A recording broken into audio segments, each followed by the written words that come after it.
Hama Zor, Hama Shobad, everybody. Thank you very much for being with us today.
Snautra, Aure Mazdao, Hashem Vahu Vahishtemasti, Ushtaasti, Ushtamay Yadashai Vahishtai Hashem.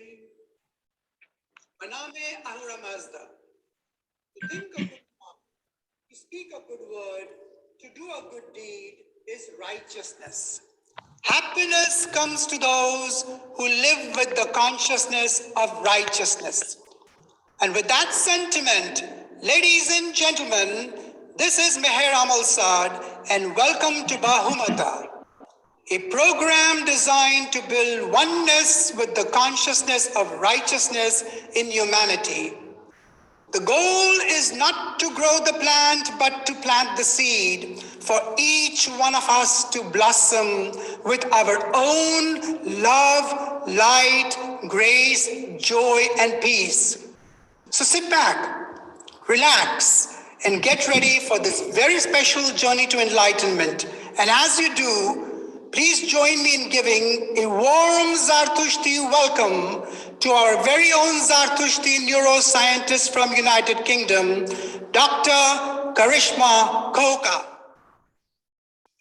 Thank you very much, Baba Meher, for your kind introduction and for organizing all our speakers for the Bahumata program, which we present to our audience around the world with profound and constant love for Ahura Mazda and Asho Zartushtra Paigambar Sahib.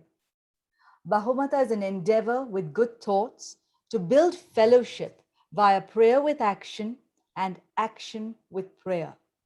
We aim to send out powerful united vibrations of peace and love for the good of all.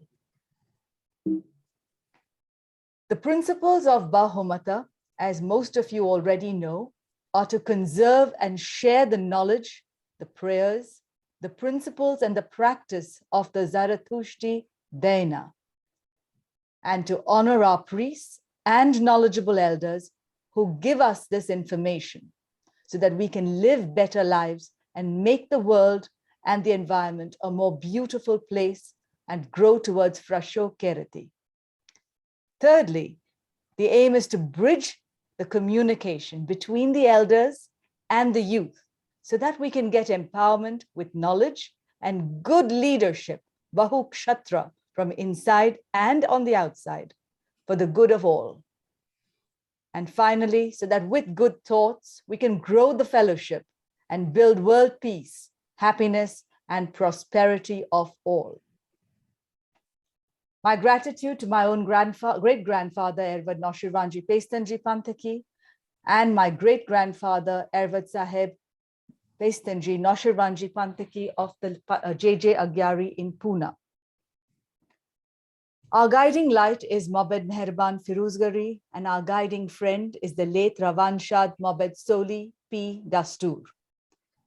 The mentor and facilitator is my dear Baba Meher, Mr. Meher Amalsad. And the person who makes all the technology possible is Mr. Yazdi Tantra. For support, I'm also grateful to Mr. Noshir Dadrawala, and for inspiration to Mr. Rohinton Munshi. To grow within the Zarathushtri Fellowship, my gratitude to the Zoroastrian Trust Funds of Europe, including Mr. Debu, Mr. Dalal, and our respected Mabad Sahibs Bhada, Madan, Unwala, Writer, Bhedwar, and Wajifdar, who give of their dedicated service as the other Mabad Sahibs and Ervat Sahibs around the world do, with little concern for themselves and at great cost to their own families. I'm also grateful for encouragement to Mr. Darius Potel and the family of Dr. Feroz and Mrs. Kerman Munshi, and gratitude to all the Ashavans, including my parents and the families and parents of all the people around the world who contribute. The previous session we had was a month ago. Using the same link each month with the same password, we log in on the first Sunday of every month at the same time. We had Ervad Cyrus Darbari, Mobed Omid Mehrian, Sanaya Kambata, and Dina McIntyre a month ago. And today we have Ervad Brigadier Behram Pantaki, Ervad Sahib Farmaan Dastoor, Ervad Zariab Karkaria, and Ervad Dr. Merezban Katrak. Initially, before we start anything and go further, I would like to invite our senior Mobed of the day, Ervad Brigadier Behram Pantaki, in just a moment to do a Hambandaki. Before that, I would like to give gratitude to the Bahumata core team who help us share the message of Asho Zarathustra around the world. Mr. Meher Amalsad, Mr. Yazdi Tantra, Mobed Firozgari, Mobed Soli P. Dastoor, Ervad Sahib Kobad Zarolia, Mr. Noshir Dadrawala, Ervad Brigadier Behram Pantaki, Mr. Arzam Sad Wadia, Mr. Petrus Bevaina, Dr. Mickey Mehta, and Ms. Nina Mistry. We also give gratitude to all those people who share the message: Parsi Khabar, Zoroastrians.net, Parsi Times, Parsi Junction, Worldwide Zoroastrians, everyone. We also give gratitude to our teachers, including Ervad Ramyar Karanjia. Our young fellowship ambassadors work behind the scenes to promote the message of Asho Zarathustra Sahib, and these include Ervad Yazad Unwala, Ervad Jehan Kotwal, Ervad Yazad Bhandara, Xerxes Bhandara, Ms. Tina's Karbhari, Benaz Nanavati, Dina's Tavadia, Mahzareen Katrak, and Leah Contractor, who are all around the world and arranged by Mr. Meher Amalsadji. With that, if I may please invite Ervad Brigadier Behram Pantaki to do a short Hambandaki. Thank you. The Hambandaki I shall recite is the first paragraph of Afrin Ardafravash, which is generally recited during Dashan ceremony, and I'm sure all of us must have heard it. Hama Zorban, Hama Zor, Hama Shoban, Hama Zorama Nekiban. Hama Zor, Hama Koreban, Hama Zor Vesh Kerfeban, Hama Zor Kantunaban. Hama Zorban, Zarthustidin, Rasa Buktarban, Dinemaz Deyasnan, Hakikat Durustaban. A free translation would be, may we be united in strength. May we be united in strength with all honorable people. May we be united in strength with all goodness. May we be united in strength with all Auramazda's wisdom. May we be united in strength with many praiseworthy deeds. May we be united in strength with trying not to sin. May we be united in strength with the Zarathustri religion, which provides salvation through good thoughts, words, and deeds.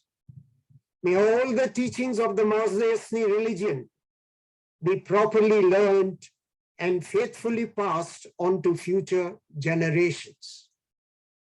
For this free translation, I would like to give credit to Dr. Rubina Patel of Zambia.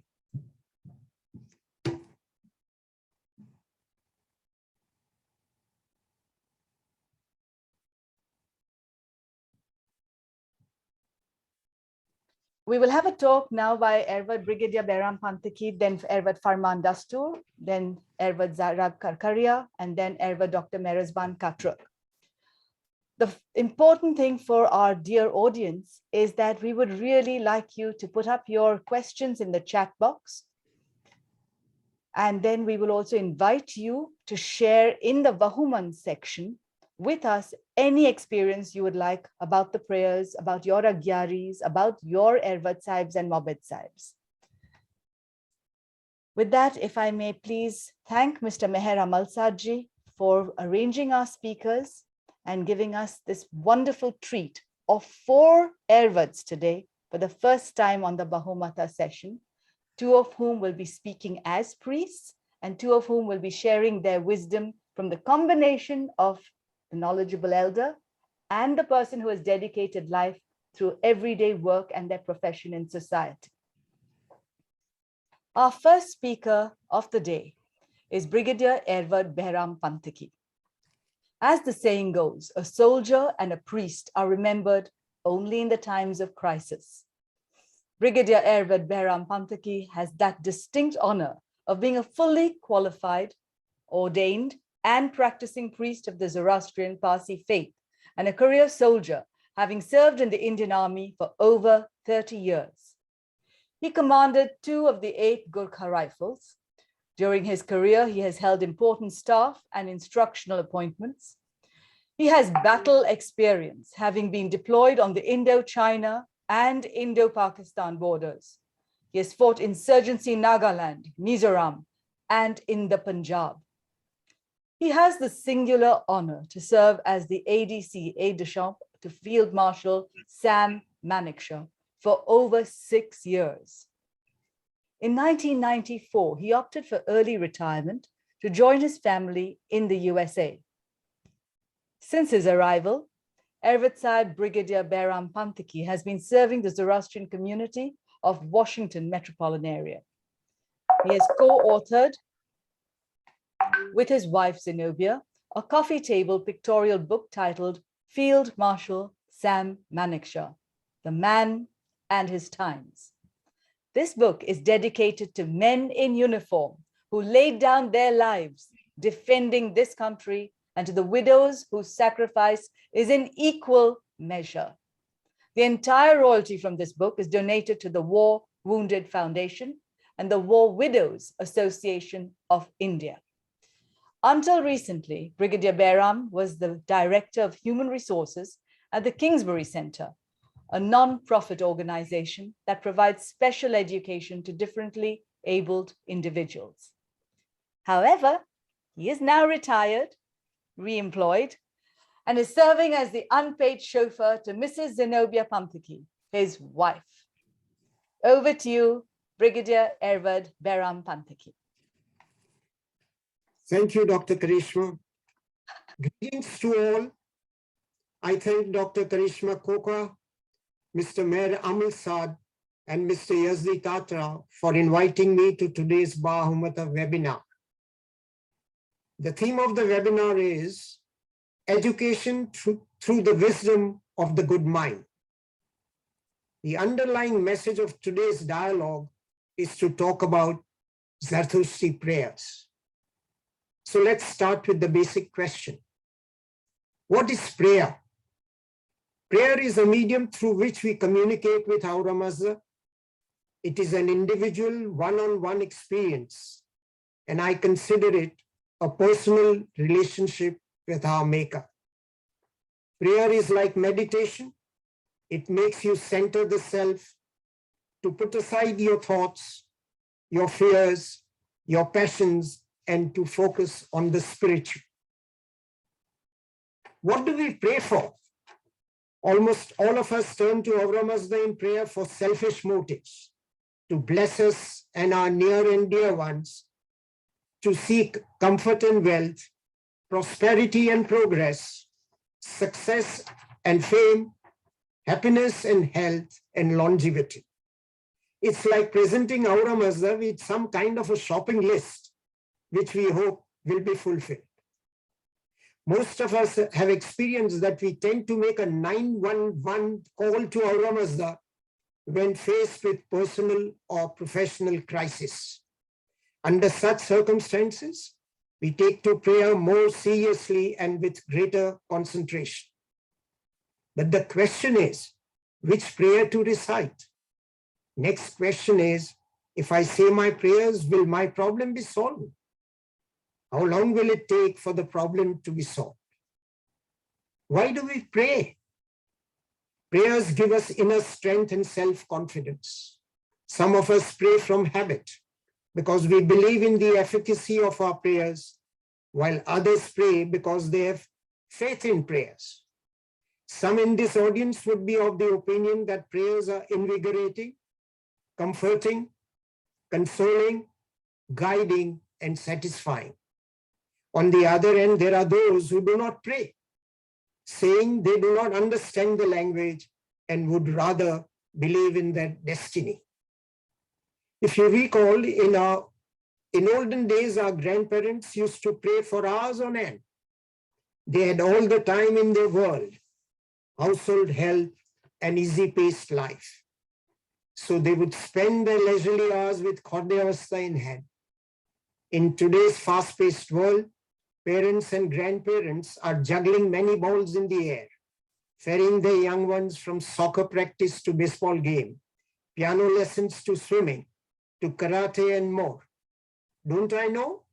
We have a grandson who's 7 years old. Fine. In addition to all this, even then, is it difficult to spare a few minutes in a day to remember and thank Aura Mazda for what we have? In recent times, pragmatism has replaced blind faith. Is that good or bad? It's neither. Religion, belief, and how you practice your faith is a very individualistic and personal choice. Prayer has no meaning unless your thoughts and actions are good. And if they are, then do we need prayer? Mahatma Gandhi has said, happiness is when what you think, what you say, and what you do is in harmony. Some of us derive immense spiritual satisfaction by praying. I believe that it really does not matter when we pray, where we pray, how we pray, and what we pray. So let's address these questions of when, where, how, what of our prayers. Let's start with when to pray. There is no fixed time. You can pray at any time, day or night. Where to pray? At any place, in any corner, sitting in your car, riding on a bus, jogging on a trail, flying on an airplane, or standing in a trench during combat. However, surrounding environment does make an impact and provide intensity. Praying at an Agyari or Atas Behram radiates an ambience totally different from any other. Now, how to pray? You can recite it aloud or in a low tone, or in silent meditation, independently or in company of others, plainly or with simple rituals. Praying is very private and personal. To that extent, in the Panthaky home, Behram doesn't know what Zenobia prays and vice versa. Once again, let me quote Mahatma Gandhi. He said, it is better in prayer to have a heart without words than words without a heart. Now the question comes, what to pray? So what should we pray? Should we only pray the gathas that were composed by our prophets? Or should we pray the gayas, nyashis, and yas that came later?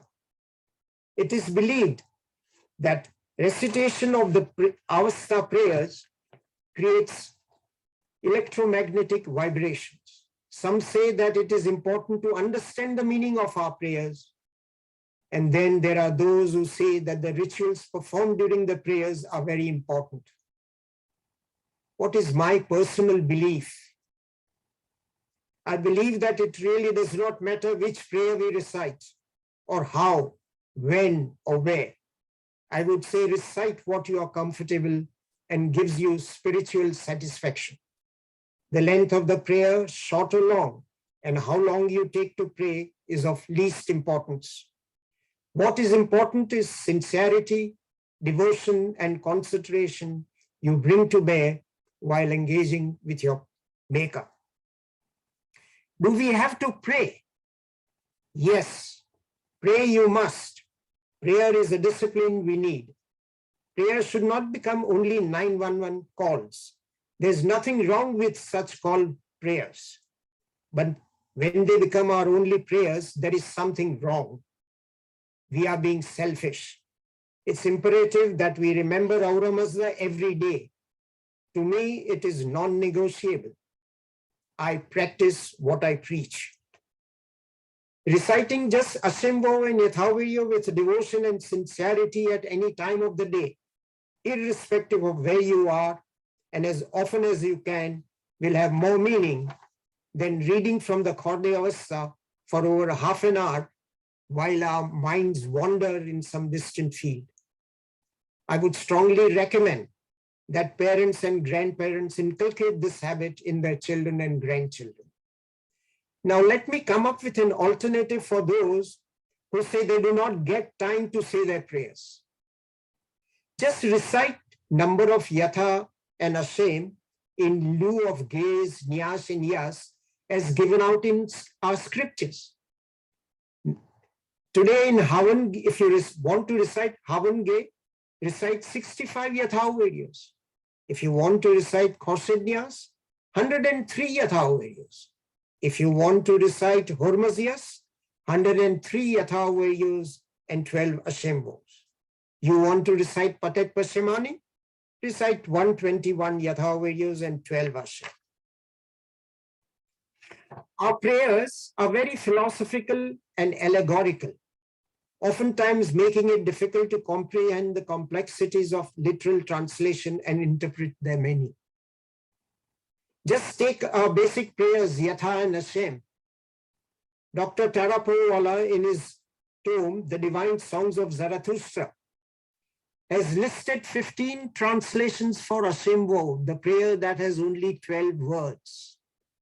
For Yathavirya, which is 21 words, he has listed 34 translations. In addition, scholars among the audience will have their own interpretations. Now you tell me which one to select. At this stage, I wish to change track. You recall the webinar a couple of months ago, where Erva Jimmy Madan described in detail the meanings of rituals, in particular flower ceremony. This was followed by a discussion on translation of Jashan prayers, where different viewpoints and opinions were expressed by participants. I shall touch upon this aspect during question and answer session. Now let's get back on to the main theme. Why do I still recommend Ashem and Yatha prayers? In spite of numerable translations of these prayers, I still advocate their recitation as these are our basic prayers and first prayers that all parents teach their toddlers. My reasoning is that they remind us of our individual responsibility and our purpose in life. Ashimbo prayer tells us to lead an honest life. Yathavirya tells us to help humanity. Do good and good will come to you. At this stage, I'd like to quote last line of paragraph 10 of Yasna 28, Aunavad Gatha. Atva Kshmaivya Asuna Veda Kharethya Vaintya Srava. Dr. Erich Taraporwala translates, no prayer said with devotion can ever remain unanswered from your side. Do I believe this? Yes, absolutely. I say with conviction and experience, it is very true. At this stage, let me ask myself a question. Am I sending a wrong message? Please do not get me wrong. It is not my intent to undermine, discredit, or dissuade those of us who believe in daily Farajiyat prayers. Please continue the practice based on your belief, faith, and spiritual fulfillment. A point to bear in mind that prayers do not provide a quick fix solution, and praying is not a kind of divine vending machine where prayers go in one end and results come out of the other in a jiffy.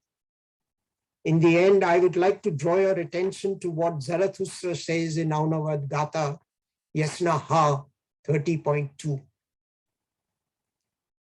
Shrautau, Geusai, Svaisau, Avanitau, Suchau, Manangau, Avarenau, Vichitiau, Narem, Kakyai, Tanuye. Parau Maziango, Amine Sasdiai, Bodanto Paiti. The prophet says that Aura Mazda has given human beings intellect and the wisdom. We are expected to use this intelligence and prudence to make the right choice.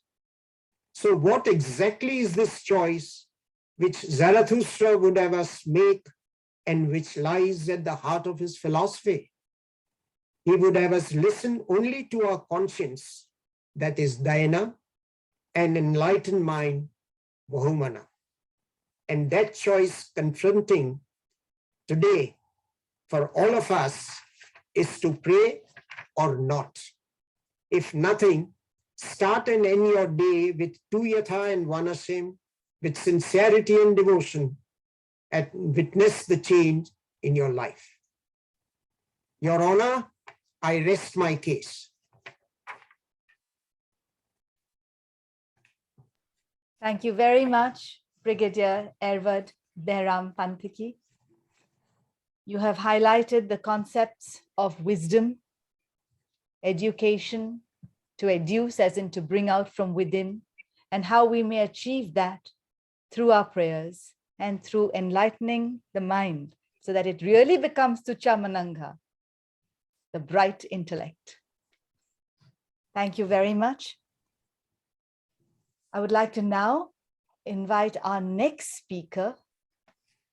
Our next speaker is a very special young person. You have heard him before on the birthday of Asho Zarathustra Sahib. Today he will speak on the theme of education. With immense pride and pleasure, I would like to read out to you a biography prepared by Mr. Meher Amal Saji, as he prepares all our biographies with a lot of dedication. This dynamic, effervescent, and inspirational youth Mabid from India, who holds the record for being the youngest youth Mabid on our Bahumata webinar platform, is Ervad Sahib Farmaan Dastoor. You are in for a very special treat from this amazing and young, promising Athornan, who carries the potential to become a future star of our Zartushti community as well as humanity. We also have with us on this platform his parents, Mabid Sahib Dastoor, and his own father, so the grandfather. So we have 3 generations here, and also his mother.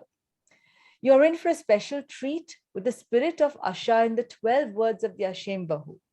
Ervad Sahib Farmaan Dastoor firmly believes in the principles of the Masdiasni Zartushti religion.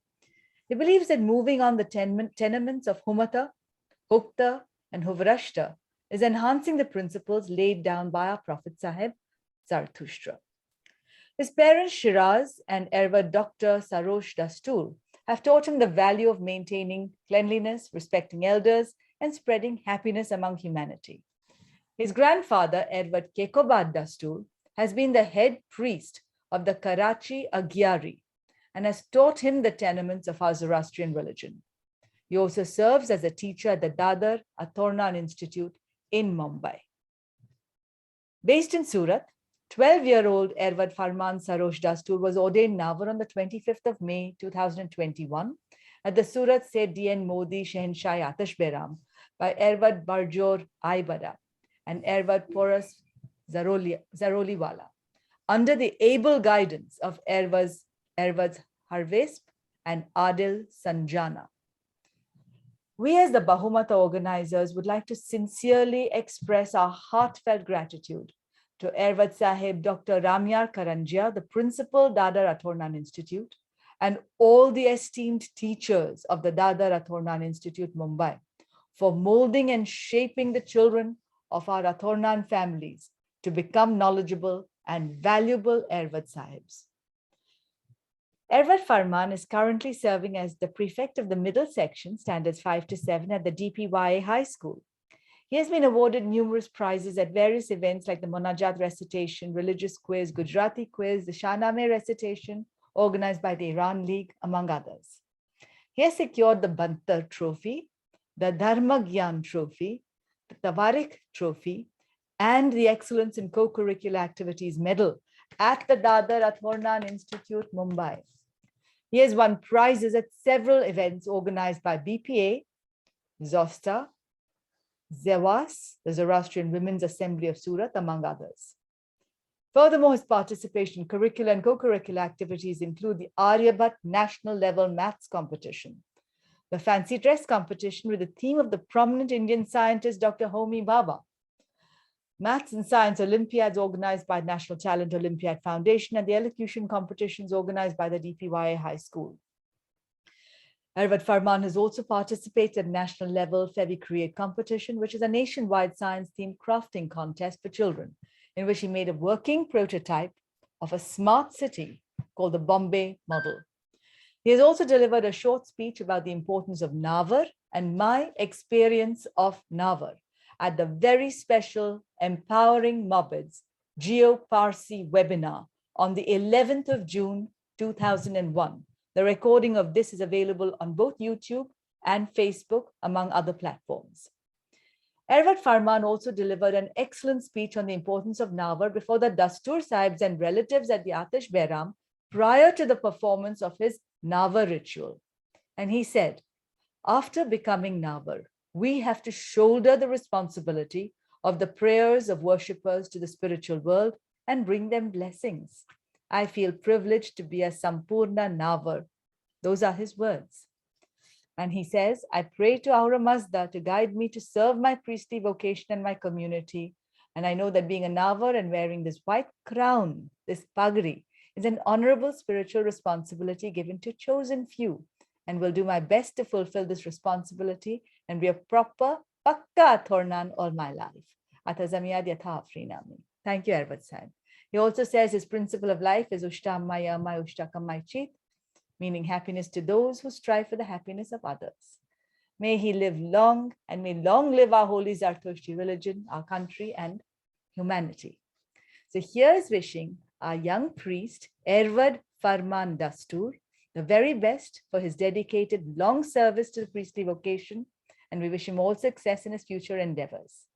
With that statement, I'd also like to give our gratitude to his parents and his grandparents for all their dedicated service. Over to you, our very promising youth mobbit from India, Ervad Sahib Farmaan Dastoor. Thank you, Dr. Karishma Madam, all the dignitaries of Bahumata webinar for providing me this opportunity to speak over the worldwide webinar on the topic Education through Wisdom of Good Mind. Vahumano Ameshes Pente Akshtoish Ham Vanentiao Tardhato Anyaish Daman Ashne Kratwo Masrate Gosho Shrote Kratwo Masrate. It means Behram husband looks after the good mind, that is, the higher superior aspect of consciousness, which leads to harmony, actually, and peace, harmony with the creations. The virtue of wisdom is the cornerstone of Zoroastrian religion. Even the name of its god, Aura Mazda, means the Lord of Wisdom. From a cosmetic point of view, Brahman represents the mind of the creator who had the first thought of creating the universe. Thus, Brahman is Hormuz's mind and is cause of all the creations. In Yasna 44.6 paragraph, the line Tathwao Peresa Erish Moi Vauchat Auram Prophet Zarathustra states that it is through Vahumana that thou hast established thy kingdom. So, our kingdom of relevance and excellence will also be obtained good mind with the virtue of education. The English word education comes from Latin educo, which means drawing out. It's a left reference to drawing out wisdom from education with the help of good mind. In ancient Iran, education was a conscious acquisition of information, that is, dry facts and knowledge, that is, facts related to life leading to wisdom. Education was not just a missing of information and knowledge, but an increase of knowledge in such a way that it would diminish our ignorance. Ancient Iranians considered as a means to enhance oneself spiritually and mentally. The Sasanian sage Dastoor Merezban had said that education leads to the enlightened vision, that is the power of wisdom, and discrimination comes through education. According to Iranian traditions, there were two types of wisdom. One is externally acquired, and the other is tapped from within, innate wisdom. The former is repetitive, imitative, and derivative, whether the latter is intuitive. Innate wisdom is always considered superior to the acquired wisdom, and a child having innate wisdom is always desired so that he can be an active citizen and relieve the distress of others. The Zoroastrian religion puts great emphasis on education. Ereward, one of the terms used for a priest, is derived from the Avesta word ethrapedi, which means a teacher. Bahumana or good mind can be developed only if one has received good quality education, which would then lead to wisdom. It is knowledge and wisdom that would combine and make a mind good. A mind that is good will automatically become calm, peaceful, and harmonious, and can throw a vast store of innate wisdom that lies within the man. May Vahumana good thoughts permeate every fabric of our being and expressions in good words and good deeds. And may we all remain happy and all our dreams come true. Last but not the least, I would like to sing a small paragraph from our Munajat, Khodavind Khavind Parvardigar. Khodavind Khavind O Parvardigar. Daya kar mani sarudapan tu aap. के भूलो सुधारो हवी रोज बरोज भलाई वधारो करी नित्य खोज भलो हाथ हमारा ए जानो नहीं भलू जे मने ते तू जाने सही बहु आज जीती नमीने खुदा करू छू दुआ शिशो दे सदा के तारी मदद थी हुराखू विवेक मनशनी गवशनी कुनशनी ने मने पास बानी मतारी सुवान भला का मुकरफा सवारे उठार भला का मुकरफा सवारे उठार अथा सम्याद यथा विनामी. Thank you. Beautiful, beautiful. Simply divine. Thank you very, very much, Ervat Sahib Farmaan Dastoor. Much gratitude to your dear parents and your grandfather, your grandparents. You mentioned, you really gave us what Humata can translate into Huvrashta through Hukta. Thank you so much. Some terms that you used, the concept of kratum, eresh, these are things that, if possible, I'd like you and your father to comment on later. The concept of wisdom, the concept of the true path. Thank you. As we say in the Atashnyas, you truly achieved Ushmoy Uzarishwa, Aura. You enlightened us. You purified us through the Atash. Thank you.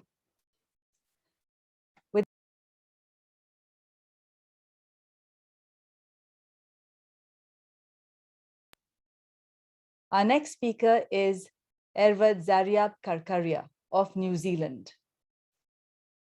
Ladies and gentlemen, this amazing Zartoshti featured youth speaker from New Zealand is popularly known as the teenager on the run, who takes to cricket, soccer, badminton, swimming, and priesthood with a legendary style of playing soccer and cricket in New Zealand.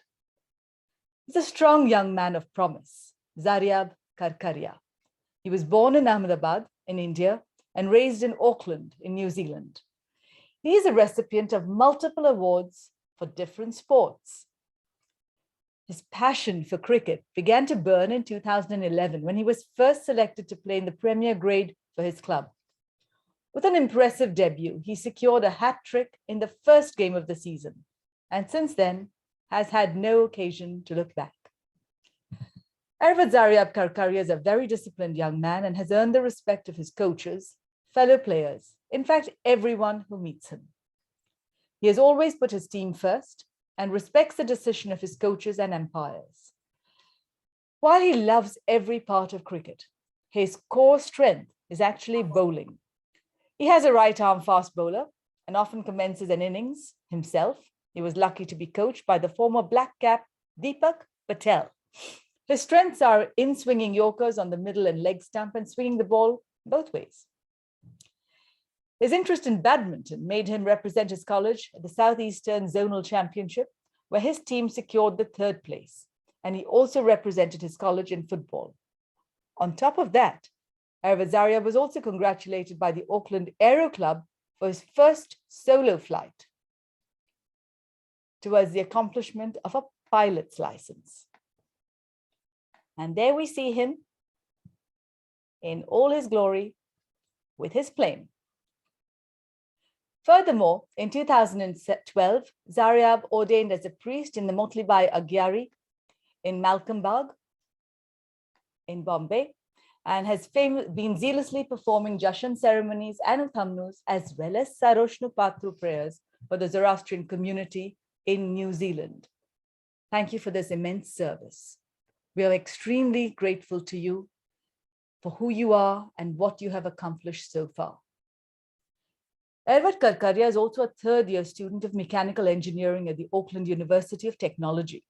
While sports has been his deepest passion and he has represented his school and college in football, badminton, swimming, he also plays competitive men's grade cricket and balances all this with his priestly duties. In his words, he says, "I've always strived to work hard to hone my time management and leadership skills whenever presented with an opportunity, since interacting with people has fascinated him." And with that sentiment, ladies and gentlemen, please join me in giving a warm welcome to this multi-talented, dynamic Zartoshti youth from Auckland, our very own Zariab Karkaria. Over to you, Zariab. Thank you very much, Karishma, for that amazing introduction. Thank you for having me as well. I just wanted to start by saying that wisdom is a state of mind, specifically an openness of mind that has explored and experienced truth, and wisdom requires action. It requires awareness and willingness to ask ourselves and experience firsthand what is true for each of us in our own experiences. And what I feel is knowing others is intelligence, and knowing yourself is true wisdom. Purification is strongly emphasized in our Zoroastrian rituals as prayers. We focus on keeping our minds, bodies, and environments pure in the quest to defeat evil, also known as Angara Menu. Fire is seen as a supreme symbol of purity, and sacred fires are maintained in our agyaris, aka our fire temples. It is not the fire alone that we worship. These fires represent light of our God, Aura Mazda, and as the illuminated mind, and hence they are never extinguished. All Zoroastrian rituals and ceremonies are performed with the presence of a sacred fire. Prayer and ritual is what distinguishes religion from mere philosophy. In a manner of speaking, prayers and rituals help provide the spiritual experience of celebrations of one's state of mind. The purpose of prayers and rituals is to generate a conscious awareness, which in turn provides the devotee an insight into and an understanding of the nature of divinity. And prayers and rituals also provide a medium through which one is able to relate and bridge himself to the unseen spiritual world. Faith, of course, is very essential. It was said that in spiritual life, faith comes first, then knowledge, and then experience. Faith begins where reason falters, and faith falters where there is attention without intention. Faith is necessary for gaining wisdom, and faith should not be confused with blind belief. It is rather the aspiration of the soul to gain wisdom. If faith is constant, it takes the devotee to the realization of wisdom, and indeed the way to wisdom is through faith. Prayers and rituals, when performed with understanding, feeling, and concentration, become a powerful tool in the process of religious awareness. Take, for example, the most basic and simple ritual of performing the kasti. Each time a devotee performs this ritual, he or she makes an unswerving commitment to reject and fight evil and promote the will of Dada Aura Mazda. Pray the Ashtasinyas before a consecrated fire and see how it energizes you both physically and spiritually, as I regularly do in our Dare Me Dadga, which is just opposite our house where we stay. And every day recite the two most powerful prayers, the Yatahu Viryo and Ashem Vahu. Pray one Ashem Vahu the moment you wake up in the morning, and pray one before falling asleep. And pray one before after a meal or whenever a bad thought passes your mind. I make it a habit to pray one Yatahu Viryo whenever I leave the house and before starting an exam or any new work. Even before my cricket and football matches that I play. It gives me not just a sense of being blessed, but it also gives me a sense of higher purpose and the inclusion of a spiritual essence in whatever I do. And that's all I have to say. And thanks for having me. Thank you very much, Zariab, for your address to our global audience. Thank you for being up in the morning at 5:45 in the morning in New Zealand, and for probably staying up most of the night. Thank you for having me. Our next speaker is a very, very special person, Dr. Merezban Katrak from Abu Dhabi in the UAE. We are most grateful to him for sparing the time to be with us and for all his dedicated service, both as a priest and as a surgeon. It is sincerely a distinctive honor to introduce to you this highly specialized, sought-after laparoscopic surgeon, bariatric surgeon, and weight loss specialist in Abu Dhabi, who is also a respected Mabid from India. Dr. Merezban Katrak is a consultant general and laparoscopic surgeon and specialized in the United Arab Emirates. He is hailed among the most sought-after doctors as a weight loss specialist, a bariatric surgeon, and was born and raised in Mumbai. In 2002, Dr. Katrak moved to Abu Dhabi to join the largest private chain of hospitals in the United Arab Emirates. He specializes in treating inguinal hernia, colon cancer, bowel diseases, morbid obesity, Crohn's disease, severe diverticulitis, gallstones, pancreatic or duodenal trauma, cholecystitis of the inflammation of gallbladder, pancreatic and head cancer, complicated acute appendicitis, and chronic pancreatitis. Very, very serious and fast-paced disorders for which we need the best surgeons ever. The popular procedures performed are gastric bypass, laparoscopic gallbladder removal, Whipple's procedure, sleeve gastrectomy, hemicolectomy, inguinal hernia repair, lap gastric banding, and appendectomy. Furthermore, Merezban Katrak is a member of the Royal College of Surgeons in Edinburgh, in the United Kingdom, the Indian Association of Gastrointestinal Endosurgeons, the National Academy of Medical Sciences, New Delhi, the Indian Society of Gastroenterologists, Middle East, and the Asia Pacific Hernia Society. Dr. Katrak has also successfully completed the rituals of Navar and Martab, leading to the initiation in Zoroastrian priesthood, and still continues to serve as a devoted Zarathushtri priest by performing religious ceremonies for the Zoroastrian community in Abu Dhabi. Hats off to you, our respected Mohammed Sahib, Dr. Katrak, for providing this communal prayer service in spite of your extremely busy professional schedule. Much gratitude. Although very committed to his practice, Dr. Katrak also ensures that he devotes his time to his hobbies.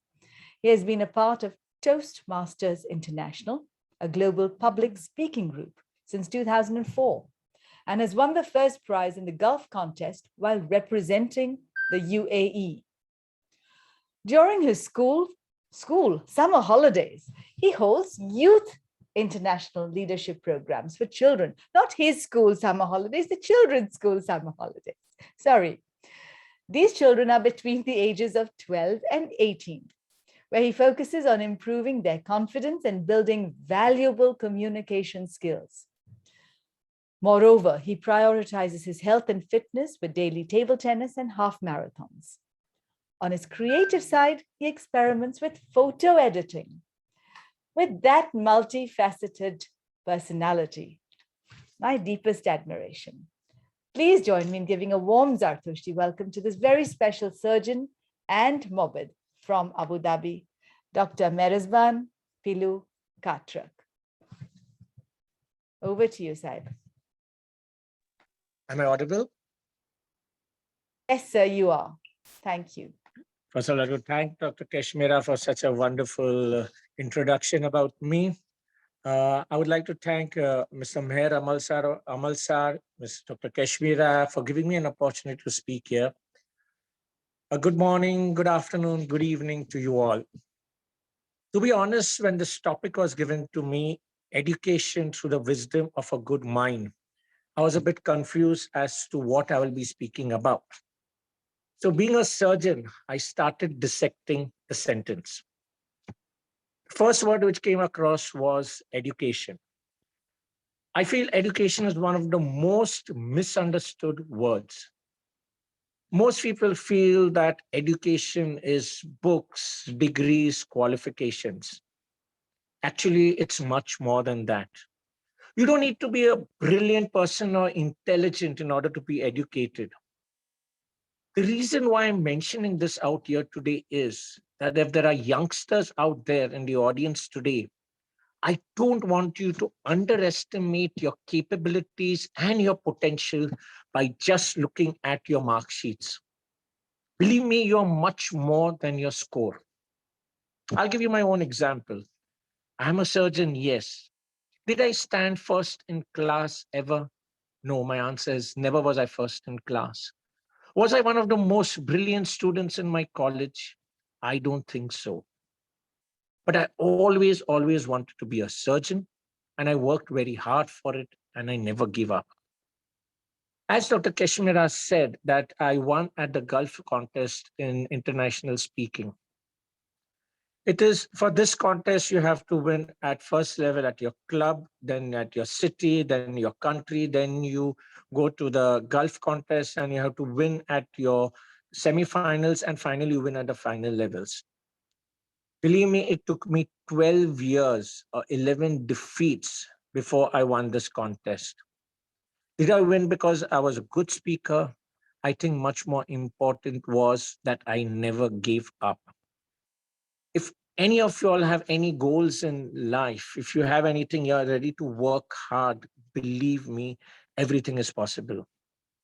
And this is not only for the youngsters, it is for all age group. When it comes to age, I ran my first 10-kilometer race when I was 45 years old. Believe me, before that, I ran when I was 5 years old. Those in India, remember, we used to have our a shoe binding race in which you used to run 50 meters, tie your shoes and run ahead. And I think at the end of my first 10 kilometers, I was happier than others, irrespective of the fact that I was in the last 5 of my age group. The reason why I was happy was that I wanted to achieve something and I achieved it. What I would like to share with you all something which I feel played a very important role in my life, and that was being a Navar and Martab. I don't know whether it was the studies, the studying the script, or it was the endurance, staying in the Atas Behram for 1 year, 1 month. Believe me, at the end of it, I was a changed person. I'm sure many of the Dastoors and Mobeds out here will vouch by it that you're a different person. Why I'm discussing this here today is that if among y'all is there someone who can become a Navar or a Martab, have the golden opportunity, don't think twice. Go for it. You'll be a different person. You may have an excuse that, see, I'm studying so much, I will never get time to pray or do any ceremonies. Take my example into consideration. For the first 30 years of my life, when I was staying in Bombay, I did not perform a single ceremony. But since I'm in UAE since the last 19 years, I've been doing jashans at people's homes, doing non-ceremonies. I've even done Lagan and Navjots also. Trust me, you do not know where destiny takes you. And you don't know when you will get an opportunity to serve your community. Now coming to the second point, that is wisdom. Wisdom is the knowledge and experience you develop over a period of time. We all succeed at some time of our lives and we are very proud of it. We should be. Why not? But when you look back, you will realize that during your journey to success, there were obstacles which were cleared by someone up there. Spare your time in thanking him. Over the last 25 years, I may have done a lot of countless surgeries, but believe me, I don't remember a single surgery which I have done without starting with an atha. Just throw it out here, right? Because of all this nonsense. We Zoroastrians are so fortunate to have You see such what you want, power. no? Keep quiet now. We Zoroastrians are fortunate to have such powerful prayers. We should make the best use of it. If you don't know your prayer, all your prayers, it's okay. Just a yatha before you do anything and experience the magic. Now coming to the last part of it, that is good mind, which I think is one of the most important. A good mind or a clear conscience. Our main aim in life is to be happy. You should remember that the best things in life are not things.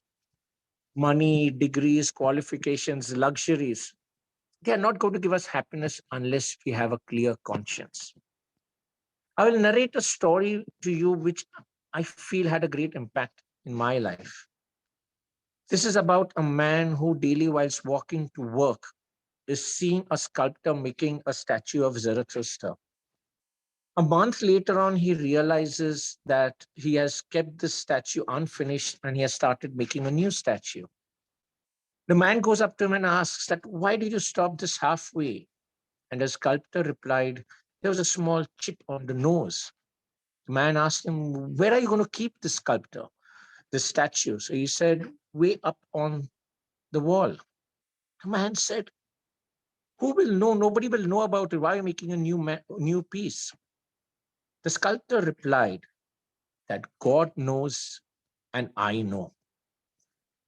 That is the day I realized that whenever we do something, we should do it with a clear conscience, irrespective if others are noticing it or not.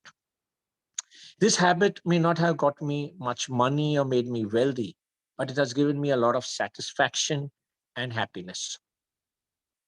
After I've completed writing the script for the speech, I realized that the entire topic can be explained by just 3 words. That is Humata, Hukta, Hovarashtra. Good thoughts, good words, good deeds. Thank you. Thank you very much, Ervat Sahib, Dr. Merezban Katrak, for your words of wisdom that have made us think further.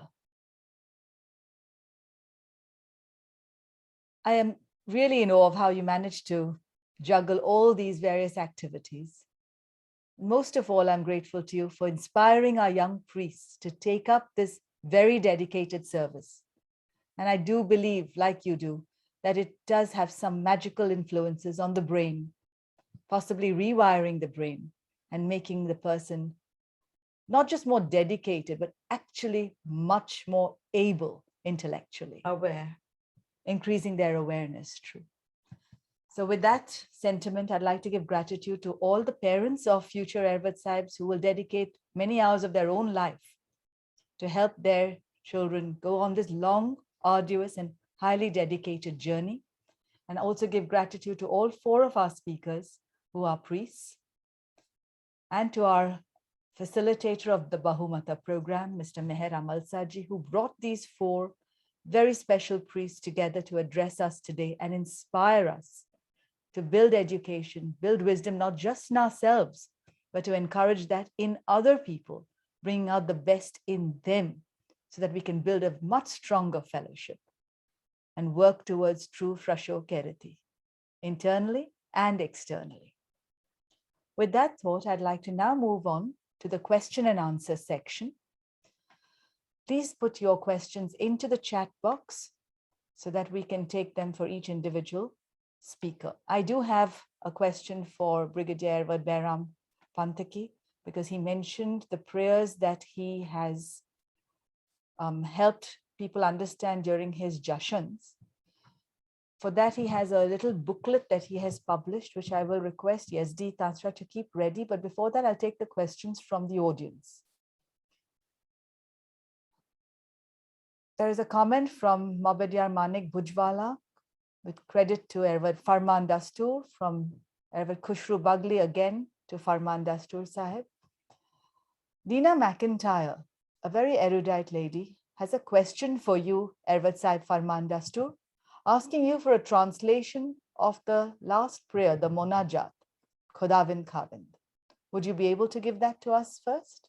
Yes, sure. Actually, I'll just give the translation line by line. The first line, Khodavindo Khavindo Parvardigar, the translation is, O Lord Almighty, O Omniscient, Lord of the world. Second line, Dayakar Manisaru Dapan to Aap Ke Bhulo Sudharu Have Rose Paros. Have mercy, provide us with wisdom to lead ahead. Let me improve by rectifying my mistakes. Bhalai Vadharo Kadi Nitya Khoj. Help me increasing good deeds day by day. Bhalo haq mamara te jano nahi, bhalo je mane te tu jane sahi. O Aura Muslim, I don't know what is there in my fate. Do not provide me whatever is there in my fate. Bhalo je mane te Khudam karuchu dua ashisho de sadam. With due respect, I bow down before you. I pray to you to provide me your blessings. Ketari madati hurakho vivek, manashni gavashni kunashni ne.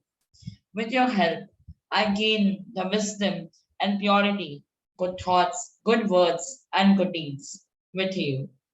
Last line. Mane paas bani matari suvad, bhala kam parva sabhare uthar.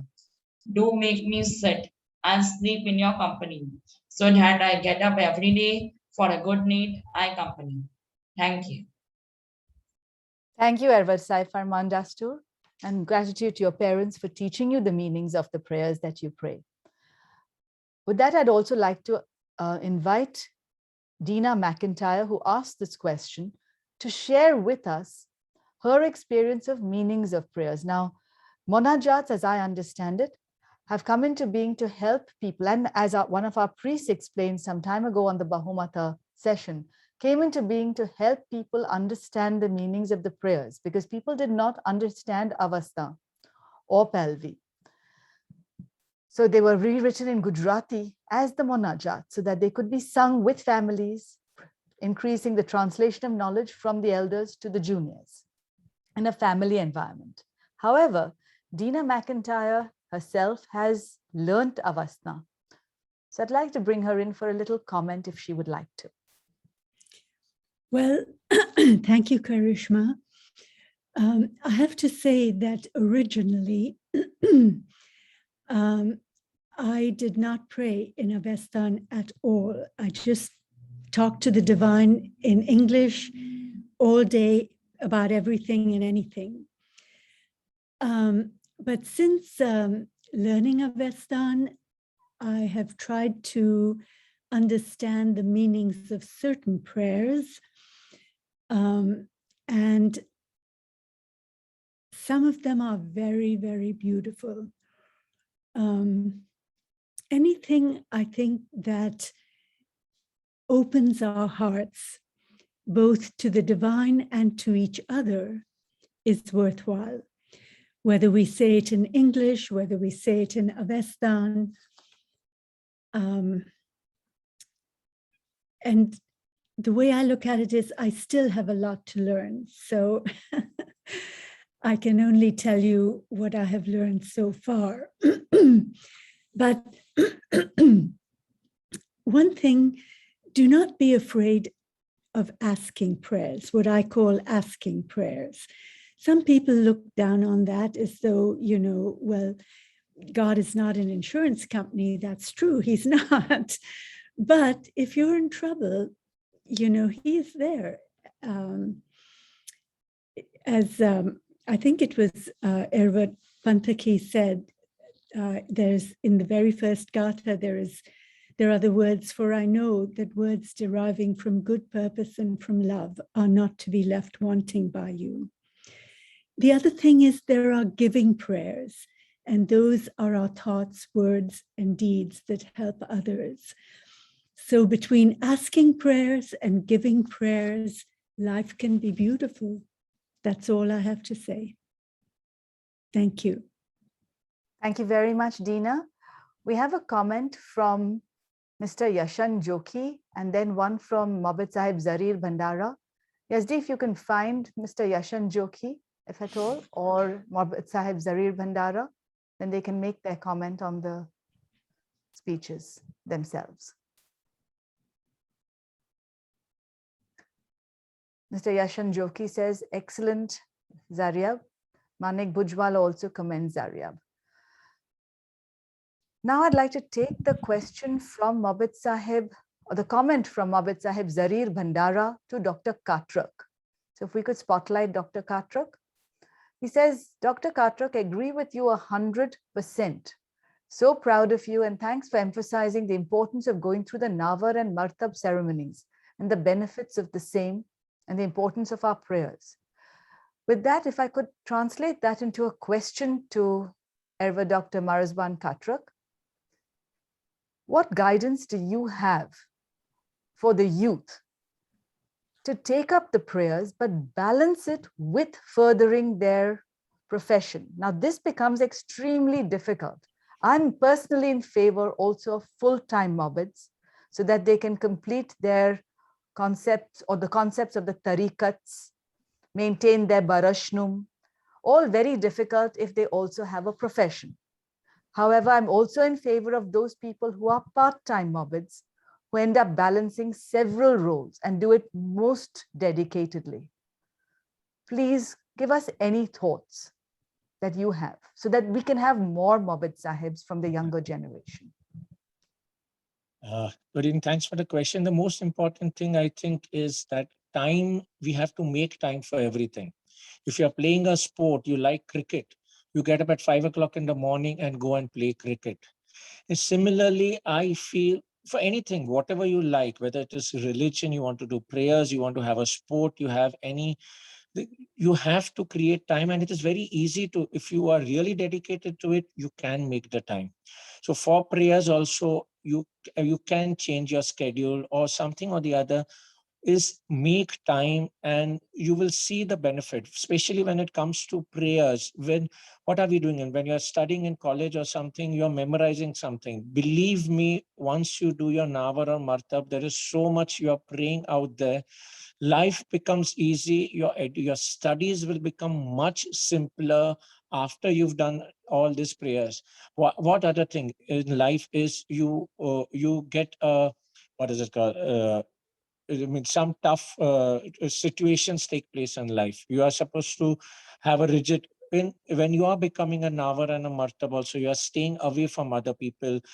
You are sleeping on the chakra. So all that increases your endurance, your strength to fight things. You get much more powerful by becoming an Navar and Martab. And automatically, once you do that, you are going to be a changed person. And then you can make time for all the other things you want. So definitely it is not possible. For example, I'll be honest about myself.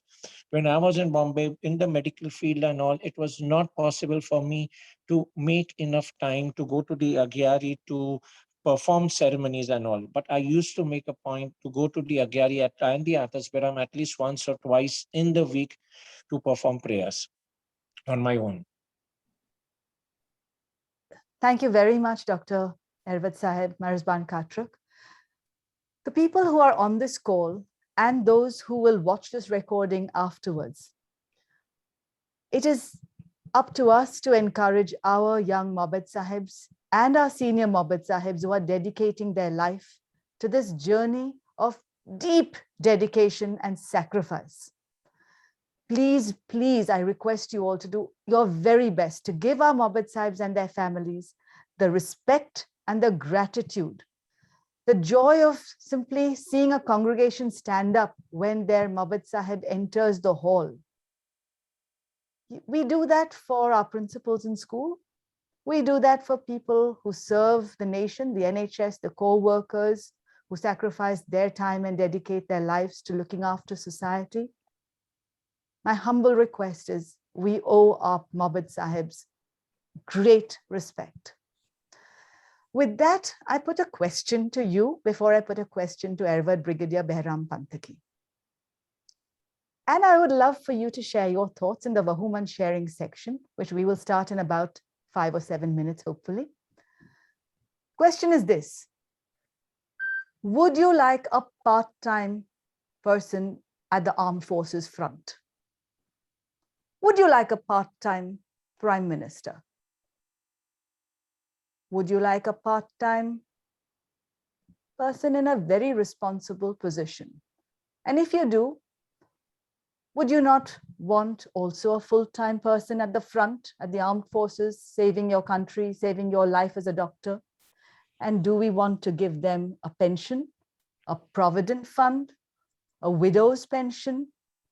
How would we like to safeguard their stability of mindset and the responsibility they have to their families so that they can then do their job full-time or part-time?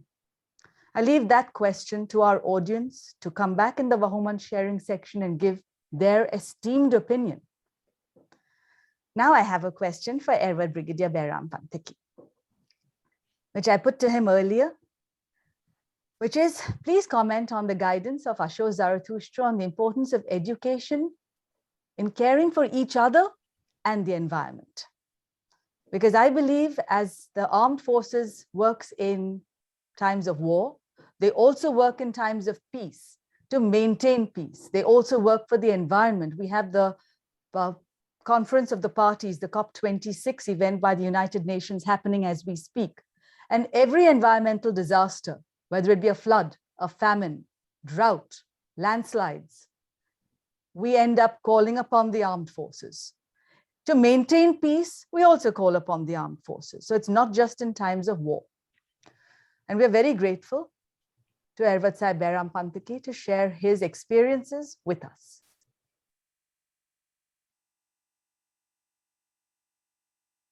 Please unmute yourself, sir.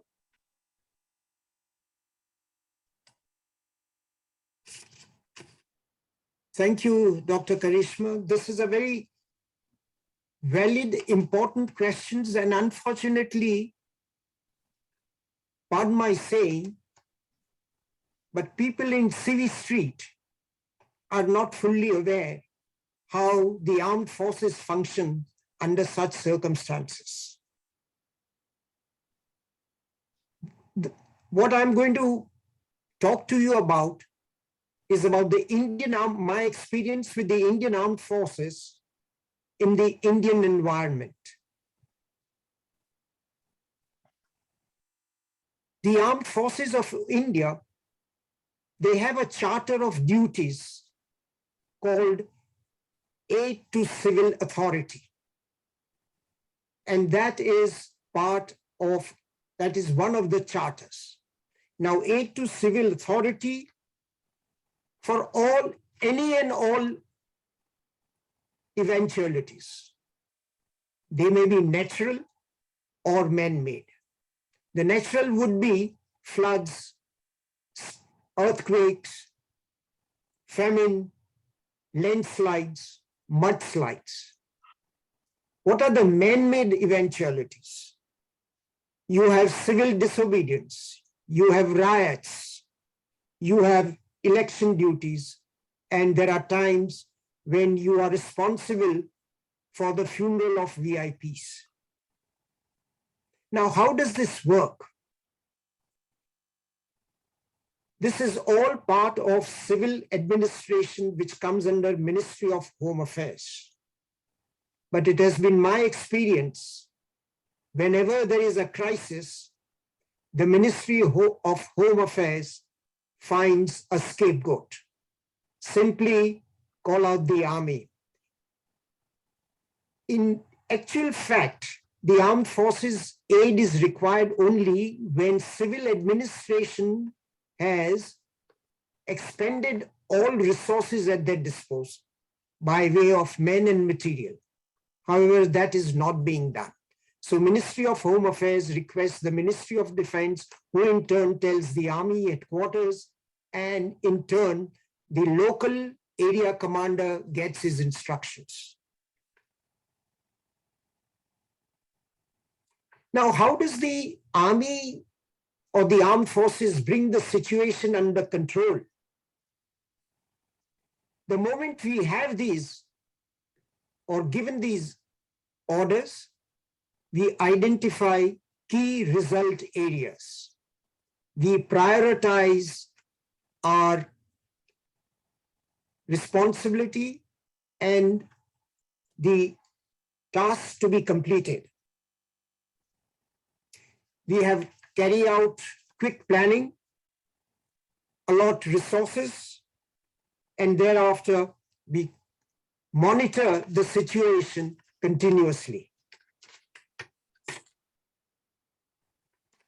There is strict command and control, there's strict chain of command, and once the armed forces, excuse me, have been given the responsibility, we do not brook any interference from civilian bureaucrats or politicians, because it's a common thing that I have experienced in India, that whenever there is a situation like this, it's the tendency of local politicians, local MLAs, local legislators to come and try to give their views and suggest how to go about or how to do our job. People do not realize what goes behind the scene. We carry out training, we carry out rehearsals, we identify trouble spots. Thereafter, we have rehearsals. Once we go on the site, it is the initiative, it is the junior leadership, split-second decisions. And one of the reasons why armed forces bring the situation under control in shortest possible time is the empathy, the kindness, how you view the situations. We have only one mission at hand, is if, let's say, there are floods, the The mission at hand is to evacuate people, to make sure that there are no civilian casualties, there is no drowning. And when we carry out our tasks, we do not differentiate between caste, creed, religion, or whatever it is. They are all human beings who have to be helped. Not only that, once having done this, we provide them accommodation, we provide them transport, we provide them rations, we provide them medical aids, which is supposed to be done by the civil administration. Let me give you an example. Post Babri Masjid, 92, January 92, Gujarat and Maharashtra were in flames. The army was called out. We were in Surat for 10 days. And at the end of 10 days, the time came when we brought the situation under control and we said we should leave. Now we should hand it over to civilian administration. Firstly, the civilian administration was reluctant to take it over. Not only that, but the population came, you will not believe, touching feet of our soldiers that please do not go. Because what you have done during our entire life, we have not seen our civil administration coming to our help. So that is how we, through our work and action, help people out. Thank you very much, Ervat Sahib, Brigadier Behram Pantaki. We will have more questions for you, I'm sure, from the audience. And then I would also like in the next section for you to comment upon what you said in your talk on the Jashan ceremony. Before that, since we've mentioned floods, I'd like to introduce a young lady whom we have invited to share in the Vahuman sharing section, Mahtab B. Dastoor. I'd like her to also tell us a little bit about herself. Mahtab is a young 15-year-old who has led the AVA project from Fazana to the Parliament of the World's Religions. The AVA project was based on water and how water is important, both in the Zarathushtri Daina and how we can work towards giving clean, fresh water and save water in the world. But today, I'd like to invite Mahtab, thanks to Mummy for identifying this bright, young, dedicated soul, who has set up an NGO herself with her brother and provided books to people who otherwise would not receive books.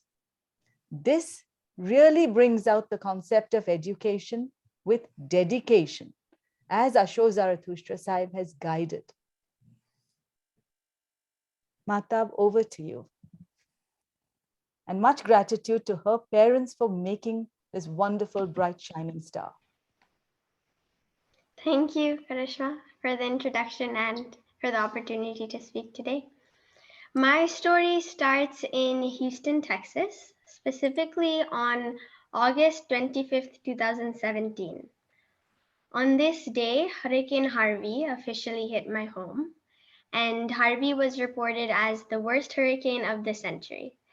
My family and I were 4 of the 13 million people who were affected. We were living in a 1-story house and got over 4 feet of water in our house.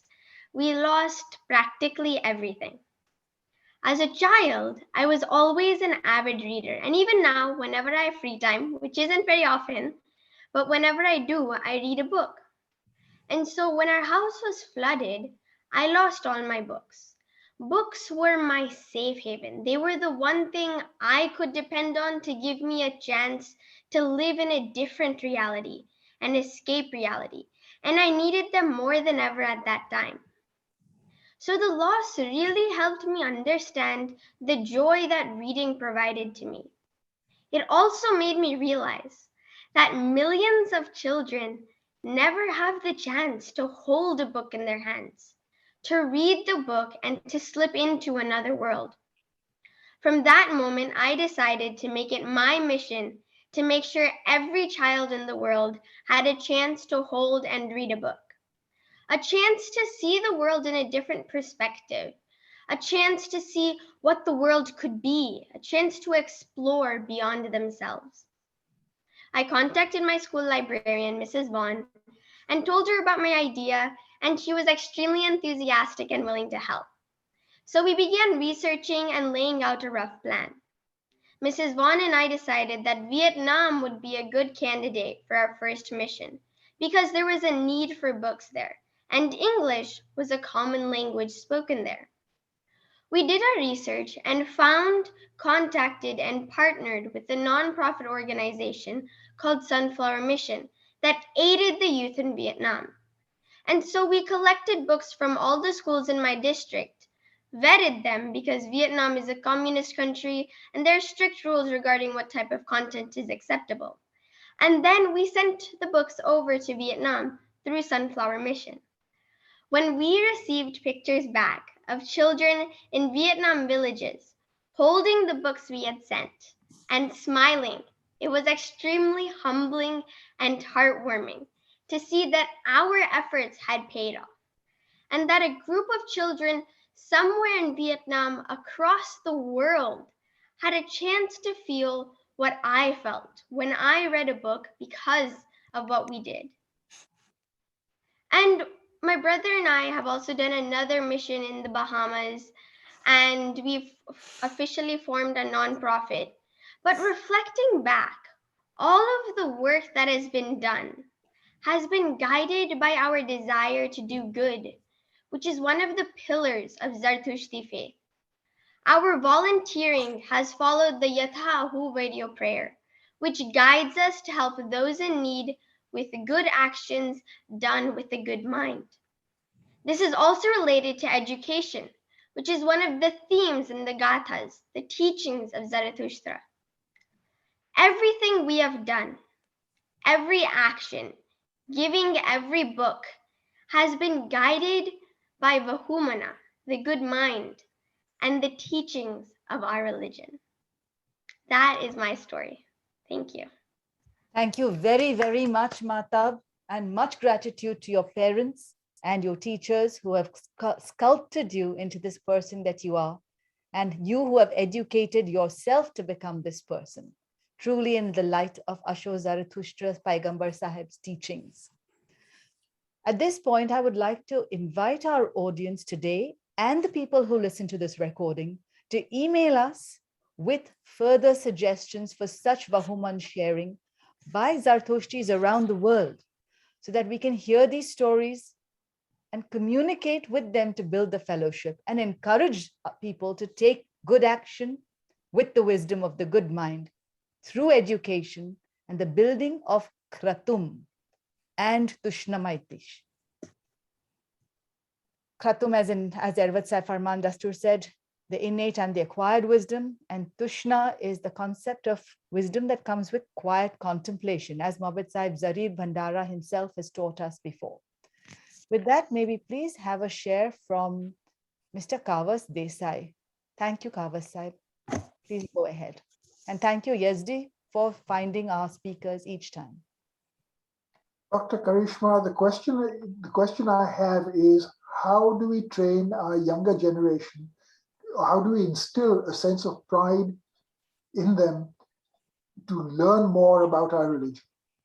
I'm not a psychiatrist, I'm not a teacher, I'm just a humble student of our religion. But I feel that our younger generation is being lost because they know absolutely nothing about our history, our culture, our religion. How do we do that? Napoleon once said, to educate the child, you must first educate the mother. If our own generation does not take the means and do the necessary things, we will have lost the next generation. I don't know what to do, and it hurts me to see what is happening to our glorious religion and how few people know about it, including our own religionists. Thank you very much, Mr. Desai. I'd like to bring in both our young people first.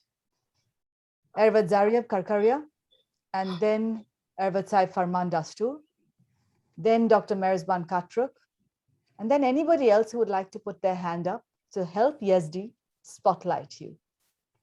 This is the discussion session, the Vahumana sharing session, so that we can build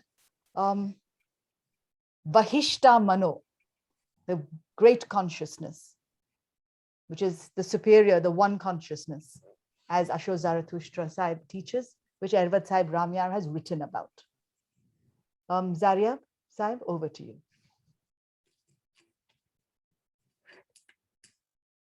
You need to unmute yourself.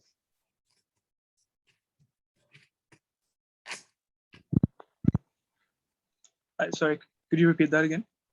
The question Mr. Kavas Desai asks is, how do we encourage young people to learn the religion? And I suppose it might, Zariab, just try to mute yourself. There's, I think, a sound coming through. We may not be able to hear you. Yes, now unmute yourself. Is there anybody else? No, it's only that. It's just a wind. Okay. How do we encourage young people to learn the religion? And how, I suppose I'll add to that, how do we encourage them to share with others the love for the Zarathushti Veda? Well, we used to have your prayer classes encouraged by members of Dastoorji's. We run prayer classes for the youth. And when I was younger, I used to attend those as well. And we had really enthusiastic people running those classes. And I feel we had good attendance of youth as well in those classes. And I reckon if we carry on with those classes and with the same enthusiasm, talking about our history, our rich history, our prayers, even learn prayers and understand the meanings, I think kids are going to be more encouraged to join, especially understanding why we do certain things, why we do certain rituals, and why we pray certain prayers. Because what I've seen from my experiences is most people don't seem to interact well with our religion because they don't understand. So if we have these classes and we make them understand it, I feel they'll be more engaging into our religion and into why we do stuff the way we do them. Thank you very much, Zariab. That's a profound statement with action items, which is perfect. We've also had lots of Zoom classes and hambandagis around the world at one time. And I thought personally, in my humble opinion, that really encouraged people to build that experience of the prayers, to learn more, to feel that feeling while they were being isolated at home, isolated from the community, isolated from their friends. And it saved them from things like depression, isolation, and much more. For that, I'd like to thank all the priests and all the communities around the world, the Zartushti federations, who supported the online prayers and hambandagis so that we could get the guidance of our senior Mabad Sahibs while COVID kept us so isolated, and we could continue our learning journey. Ervat Sahib, Farmaan, Dastoor, over to you, please. And then if I could request, I think we will have a comment from our young Ervat Sahib, Farmaan Dastoor's father and grandfather. If we could also have some of the parents, if Dastoor, Mrs. Dastoor, that is Matab Dastoor's parents could raise their digital hand. And then Mabad Sahib Zarir Bandara, if he could share with us any further comments. And then Mabad Yar Teshtar, you have a comment, please raise your digital hand. Ervat Farmaan Dastoor, would you like to answer Mr. Kavas Desai's question? Yes, sure. So we could raise awareness by, we can give the children small, there are English books published by some author, I do not remember the name. So we can give them to read that books. So there are all the meanings of the small prayers, like the Sarosh Baj, all the gaze. So if the small children will know the meaning, they'll share with the others and others will share with the others. So this is how knowledge will be spread with everyone. Second things, we can also attend online. Now online is going on as per you said, Karishma Madam, the hambandagis, the prayer classes and etc. So we can gain knowledge from that also. And my most suggestion for this is Dada Rathodan Institute. Best place to learn education. Fully home-like facility. Thank you. Thank you very much, Ervat Sahib, Farmaan, Dastoor. I would guide people to read the online article, and I will recommend that people really go and study these articles by Ervat Sahib Ramyar Karanjia. Dr. Ervat Ramyar Karanjia writes these online articles. There is a wealth of knowledge in them.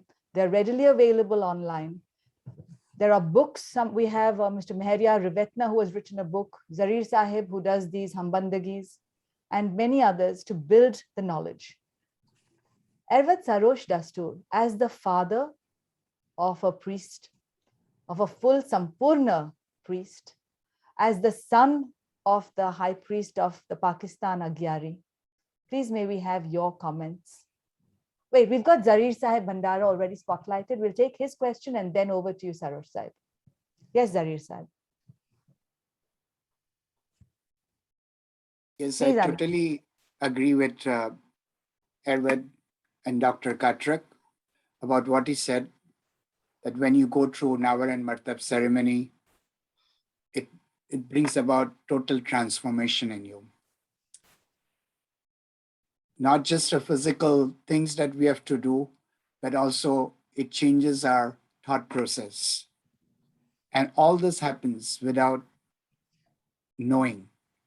It's the wisdom. And then when you continue praying, the transformation keeps continuing within you, and that you would spread to your community. Most important thing is doing your prayers, even short prayers like Farmaan said, Yatha Huviryo, or Matab said, Yatha Huviryo. And also Dr. Katrak mentioned that we all don't have time, but we have to make time. Nobody has time, especially for doing prayers, but we have to make time. And once you make time, you'll get in the habit of it and you'll start praying 5 times a day. The other question was raised by Mr. Kavas Desai, how we inculcate our religious practices to our younger generation. To me, one thing that comes to my mind is by let them learn, be a role model for them. If you pray every day in your homes, if you light a devo, if you go to the Agyari, or if you have small children, you take them with you to all the jasans and ceremonies, and automatically it will be imbibed in them. Dr. Everett Brigadier, what he said about, I joined a little late, so I was not able to hear the profound messages by earlier speakers, but the answer that he replied to a question. And hats off to the people who worked in armed forces.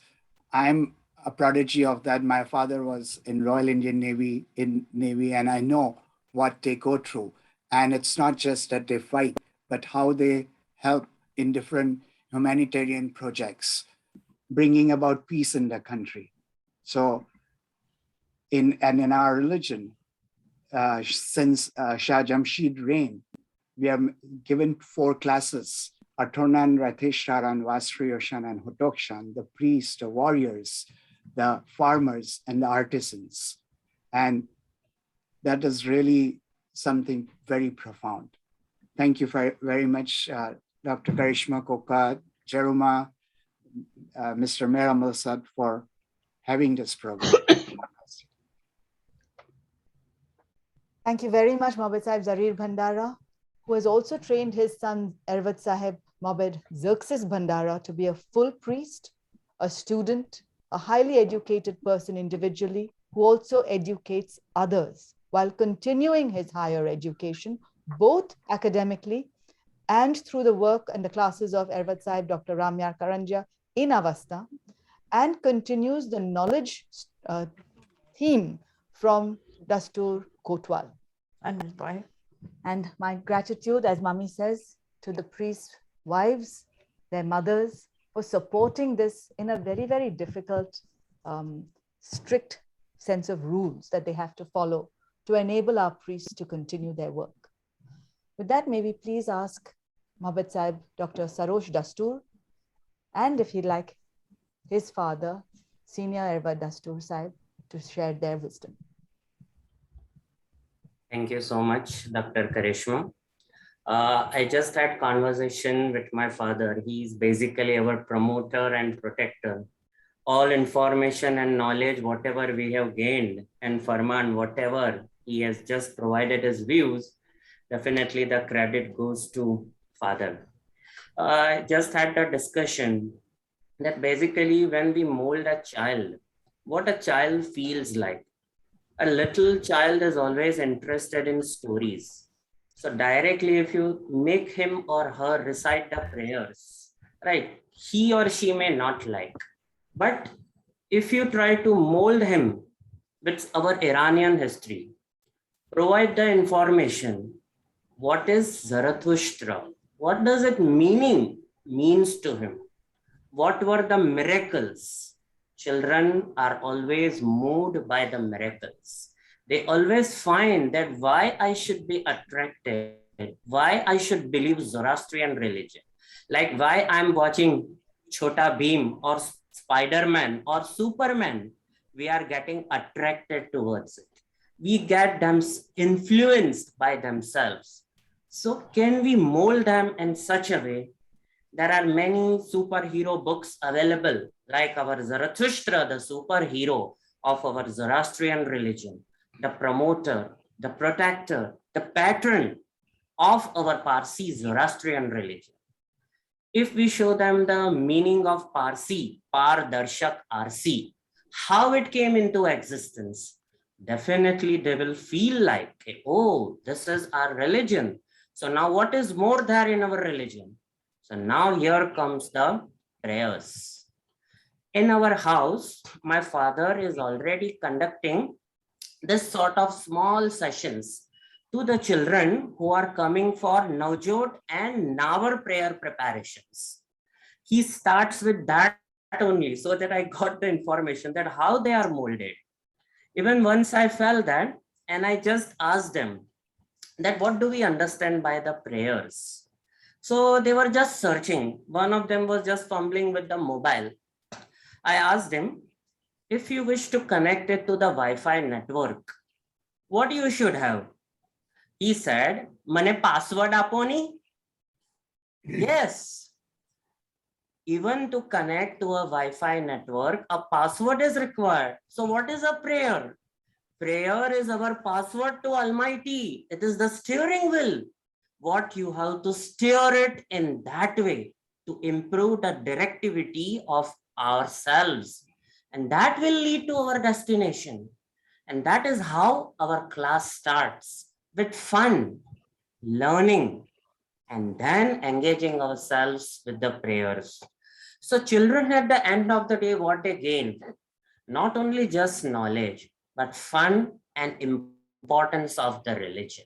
And this is how every day they are keen to come. Ki chalo bhai, we have to go. Atlu banwanu baki che. This much has to be recited yet. It's not yet done. So rather than forcefully, if we can just mold it in such a way, then definitely the outcome would be productive. This is what my father has trained, and this is how he conducts the session. And we take a note of it.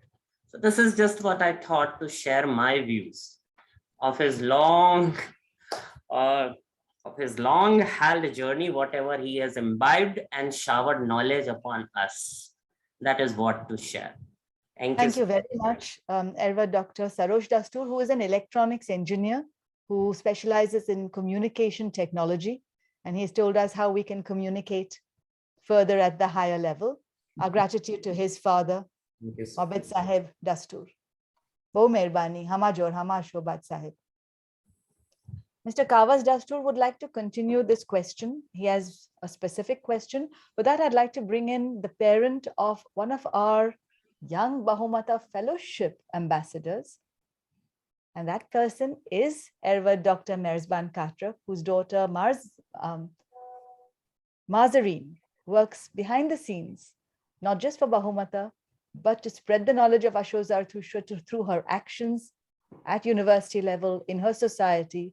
So he has actually worked to achieve what Mr. Kawas Desai has questions. about.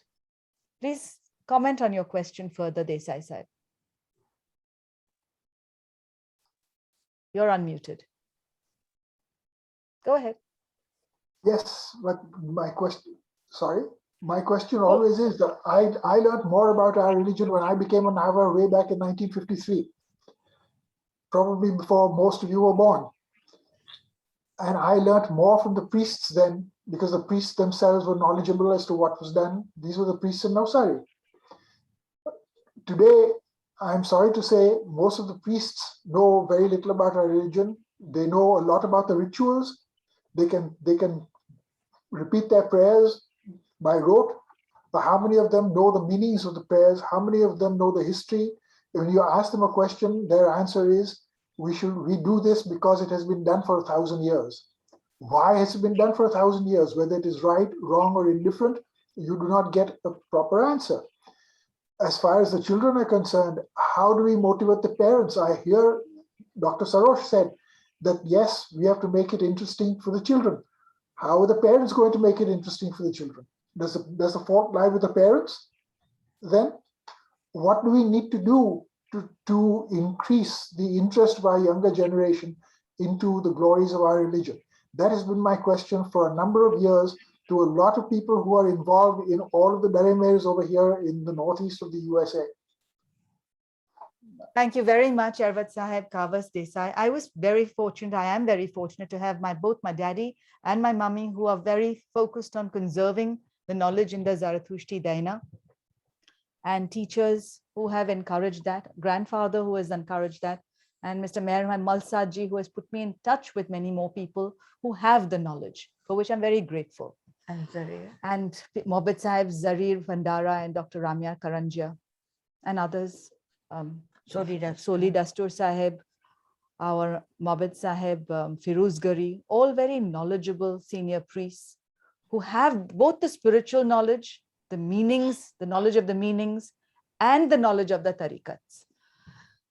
However, these are very important questions. I'd like to bring in first Dr. Merezban Katrak, then Mehria Rivetna, and then I'd like to hand back to Ervad Brigadier Behram Pantaki to share with us his booklet after that. So first, Dr. Merezban Katrak.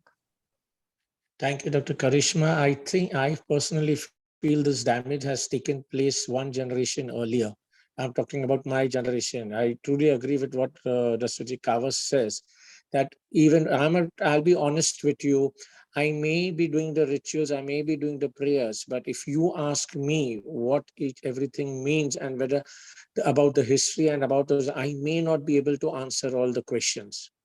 And this is a serious issue which is taking place. Forget about prayers. In other countries, many of the children don't even know how to speak in Gujarati. And for that, I think the parents, because most of the parents nowadays speak to the children in English. I think that's the root cause. First of all, we have to start speaking to our children in Gujarati, and then only then will they understand something. And it is a big issue. We have to solve it. And today, the solution to most of our problems is social media, whether we like it or not.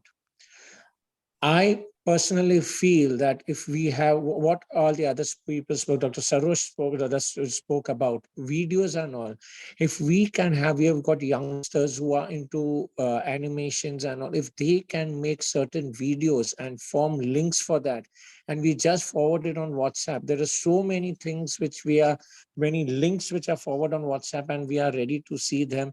I'm sure such links, some videos which is made as if I'm not mistaken, it should be interesting, not only for the children, even the parents will get educated with that. Some links in which we have videos which tries to explain everything to us, short videos, because if some videos 1 hour long, none of the kids are going to see it, none of the parents are going to be interested. A 10 to 15 maximum minute short clips about the stories of Zarathustra, which should be, or even Gujarati and even in English, because unfortunately more people understand English compared to Gujarati. We have to accept these things, and we as parents are responsible for this. And if any changes to be made, first the parents should change, and only then we can expect the children to change. So personally speaking, use the social media as far as possible. The COVID has brought us in Zoom, and that is why we are communicating with each other. Use the Zoom or use links which can be forwarded on WhatsApp. Links get spread very fast. A Zoom meeting may be attended by 10, 15, 20, 50 people. But if you have links on WhatsApp, they spread at an amazing level. And I think that is, personally speaking, I feel, which to some extent will help in spreading our religion, what it means, and all, apart from the prayers. Thank you very much, Dr. Katrak. It brings me back to the comment I raised earlier. Should we be also working for pensions, provident funds, and widows' pensions for our priests, and also giving them scholarships so that while they full-time do their priestly duties or part-time do their priestly duties, they can work in areas that can support the community? We now have a suggestion that maybe if they were able to partner with Bedins who are savvy in technology, or maybe if they themselves were very skilled in technology, they would be able to share this message. If they were skilled in commerce, they could help manage their agyaris while being full-time mobids, while earning their pension because they're full-time mobids. So there are many questions, there are many answers, suggestions. I think we'll need to collate this. Before we move on to Ervad Brigadier Behram Pantaki, I'll bring Meherya Revetna in. Please go ahead, Mr. Revetna. Thank you, Karishma. Thank you. I have to align myself with Mr. Kawas Desai. What he said was very profound and very important. Some people may not like it, but he was right when he said that a majority of our priests know very little to nothing. And that's a fact of life. Some people may not like hearing this, but that really is the truth. I'll give you an example. I have a very close friend, almost like a younger brother, who's a priest. Not a practicing priest, but he's an ordained priest, he's an Avramata. And he prays religiously every day. He can recite the Avesta forward and backward, but he has no idea what he's talking about. So I asked him, do you know what you're praying? So he said, I don't need to know. I don't need to know what I'm praying. My God knows. I said, oh, really? Now he's one of those people who's also very kind of quote unquote orthodox. And one of the contentious issues is conversion in our faith, which is not accepted by a majority. So he also very strongly feels, no conversion is wrong, it's bad. So I showed him several translations of the Gathas and certain prayers where our conversions are actually encouraged and promoted. And Zarathustra says, I will spread my religion to the entire world. He got very livid. Who asked these people to translate these Gathas? This is what our priests are all about, unfortunately. And Kawas Desai is right. And one of the problems is that, forget the priests, but even in the laity, there is so much diversity in thought. There is no consensus.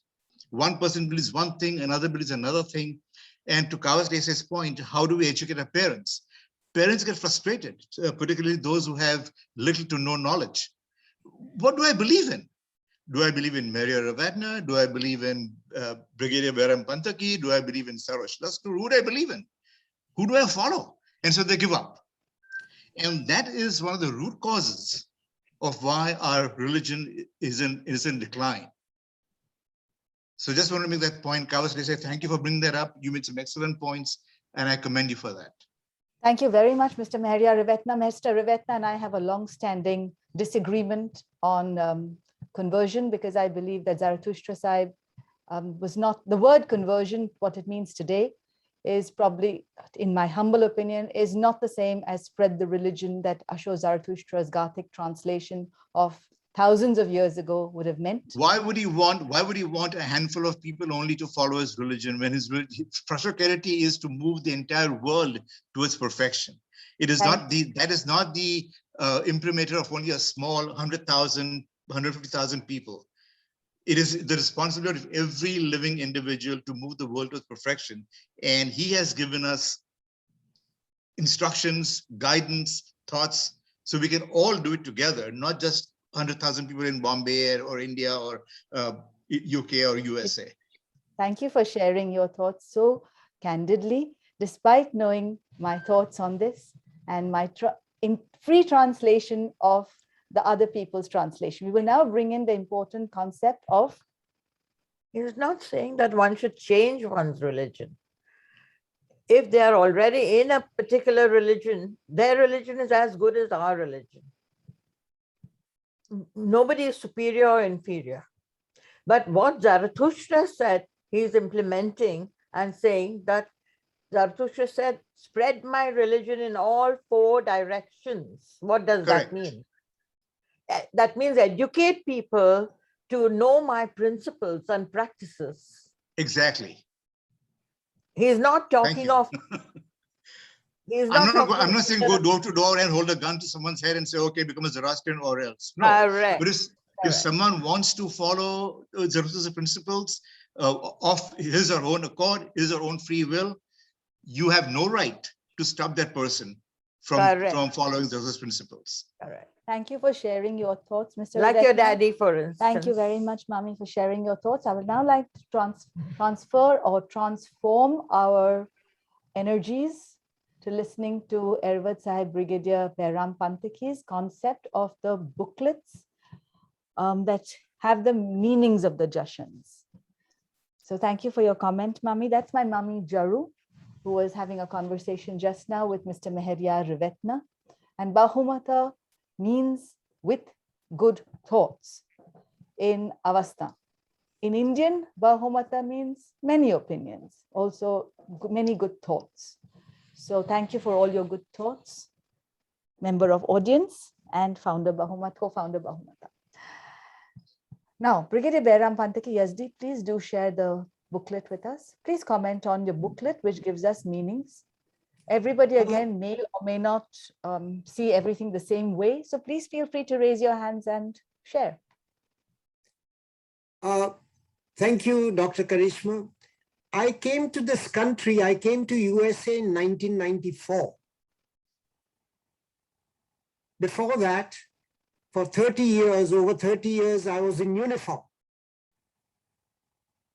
Occasionally, very occasionally, I would help my father, who was a practicing priest all his life, to, in some prayers, I would attend some Jashan prayers occasionally. And very often, I would hear these comments from laity. I do not know what the hell this priest is murmuring. Half the time, they are chatting amongst themselves. If not, the priest is reciting his prayers with dedication, they would just walk out. So when I came to the USA in Washington area, there was no priest.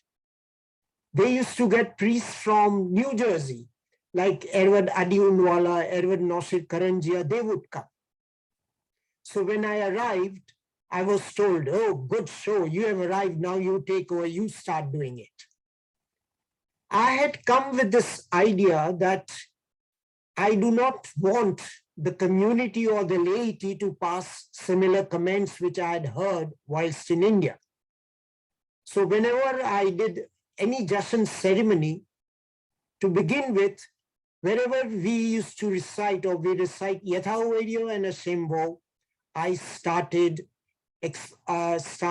inviting them to say to recite Yathavaryo and Ashembo with me.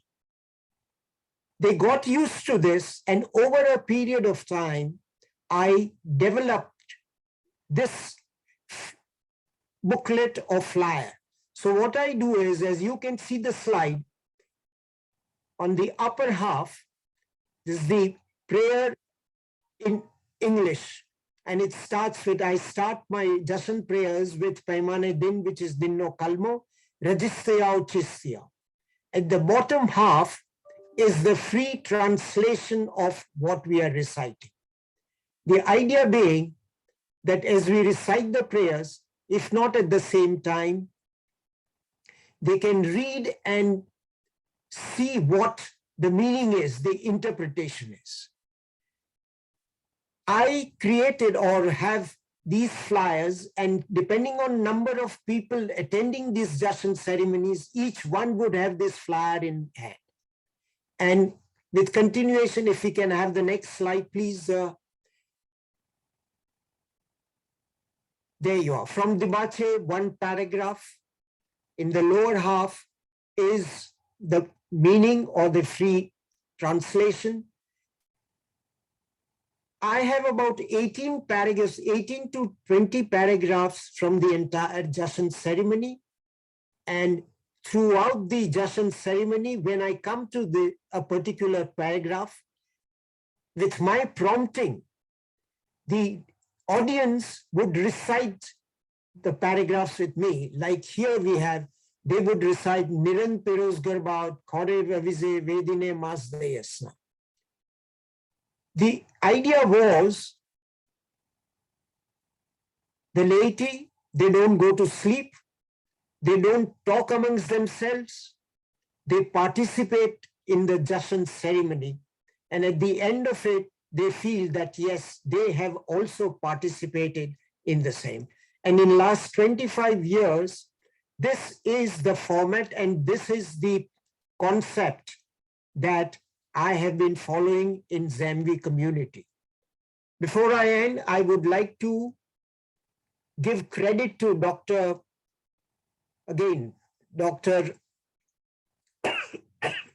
Rubina Patel, who has helped me in organizing this leaflet and continuing with this practice.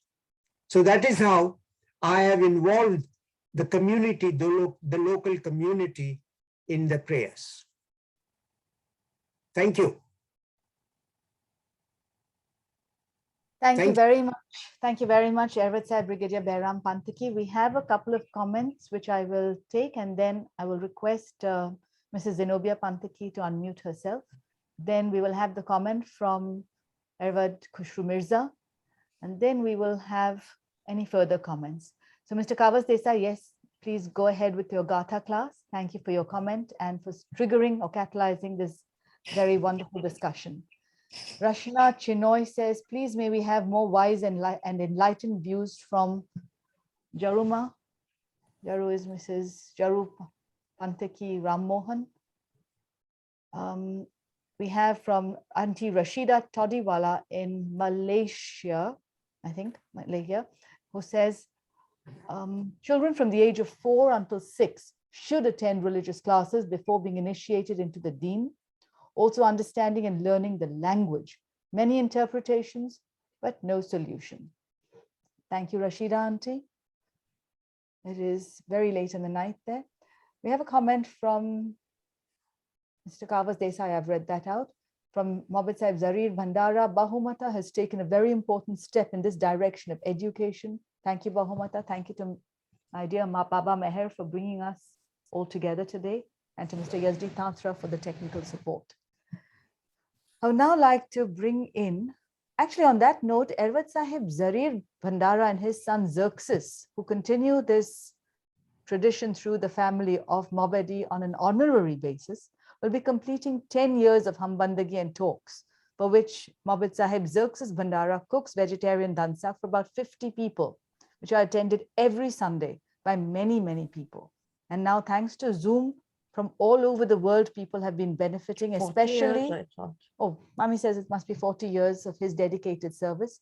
And during Zoom, people who otherwise would be isolating in their homes, sick people who may not even till now be able to go to a Agyari or a Dare Meher, have been able to perform with their mind attuned in the concept of Rafedrai to the priest over the digital technology. They have been able to benefit by the power of the Matravani, which without meanings, I feel has great power. With meaning, in my humble opinion, has also great power. Obviously, to be present in the specific presence of a Dastoorji Sahib or a priest, in the presence of the Atash Padsha is the most wonderful, most beneficial. But for those who have not been able to do that, these Zoom sessions have been very, very helpful, as I have been reading. So thank you to all the associations around the world who have offered people the option of joining in the prayers and then have opened their doors, taking risks and precautions, or rather mitigating risks and taking precautions in these COVID times to allow people to enter the Agyaris and the Dare Mehers to participate in the prayers personally. With that note, may we please have the comment from Auntie Zenobia of Pantaki. Hi, just to continue on the same line as Kavas Desai and Maria Revetna, my ideas might seem a little more radical, but I'm looking outward. We tend to look inward a lot at our community and our religion. If you, by comparison, if you look at Christianity, look at the amount of translations of their masses. They are in a language which people can understand. We expect our children to concentrate and focus when we pray in Avastha. It's very difficult for an adult. And if you look at any psychologist, they will tell you that your attention span is very limited. When you don't understand what you're saying, how do you expect the attention span to continue? That is one thing. And Christianity has made itself appealing by translating into languages all over the world. We didn't have to do that. At one time, we were focused mainly in India, in Gujarati, and in Iran, in Farsi, and still we didn't attempt to do that. We continued to pray in a language which none of us can fathom. The second is that I don't know the solution to this, but we don't have a singing tradition. Like what attracts a young Christian to church is singing in the choir, is singing during Mass, is singing during Christmas. We don't have a musical tradition which binds the youth together and brings them to the church initially, and that generates an interest in the religion. So that is another thing that is missing. And I believe that Delhi, and I'm from Delhi, I believe Delhi has started doing something like that. I don't know the details of it, but they have brought in a piano and they make the children sing the prayers. And that has, brought them together and they're interested in coming to the class. The last thing is, if you look at us, if you compare us with the Jewish community, they have not allowed the story of the Holocaust to die out. We have been ill-treated, we have suffered persecution, we have suffered a Holocaust for many centuries compared to them. I'm not saying that this should result in vendetta or vengeance or ill feeling to any other community, but it should raise in us or in our children a desire to continue what our ancestors did. Why did our ancestors tolerate all that torture? Why did we leave? Why did we have to leave our homeland and go and adopt another country? We seem to have forgotten. We never mentioned that to the children. They don't know what our ancestors went through. So there is no burning desire to continue what they died for and what they left their homeland for. So I think these are some of the important building blocks that have been missing in the past few 100 years, maybe or more. And that is why, we find that we are losing the children, which is my concern, which I share with Kavas. Thank you very much, Mrs. Zenobia Pantaki. Did you want to add something? Generation after generation of mothers have forgotten what Zoroastrianism is, really, in essence. They have forgotten to instill in their children from their birth what Zoroastrianism is all about, what Parsipanu is all about.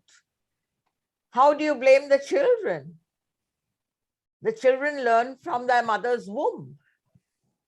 If the mother is a practicing mother and she explains and relates stories and things like this to her children from their very childhood, the children will take to it and they'll grow up better citizens. They'll grow up to be lovers of Zoroastrianism, as my daughter is today.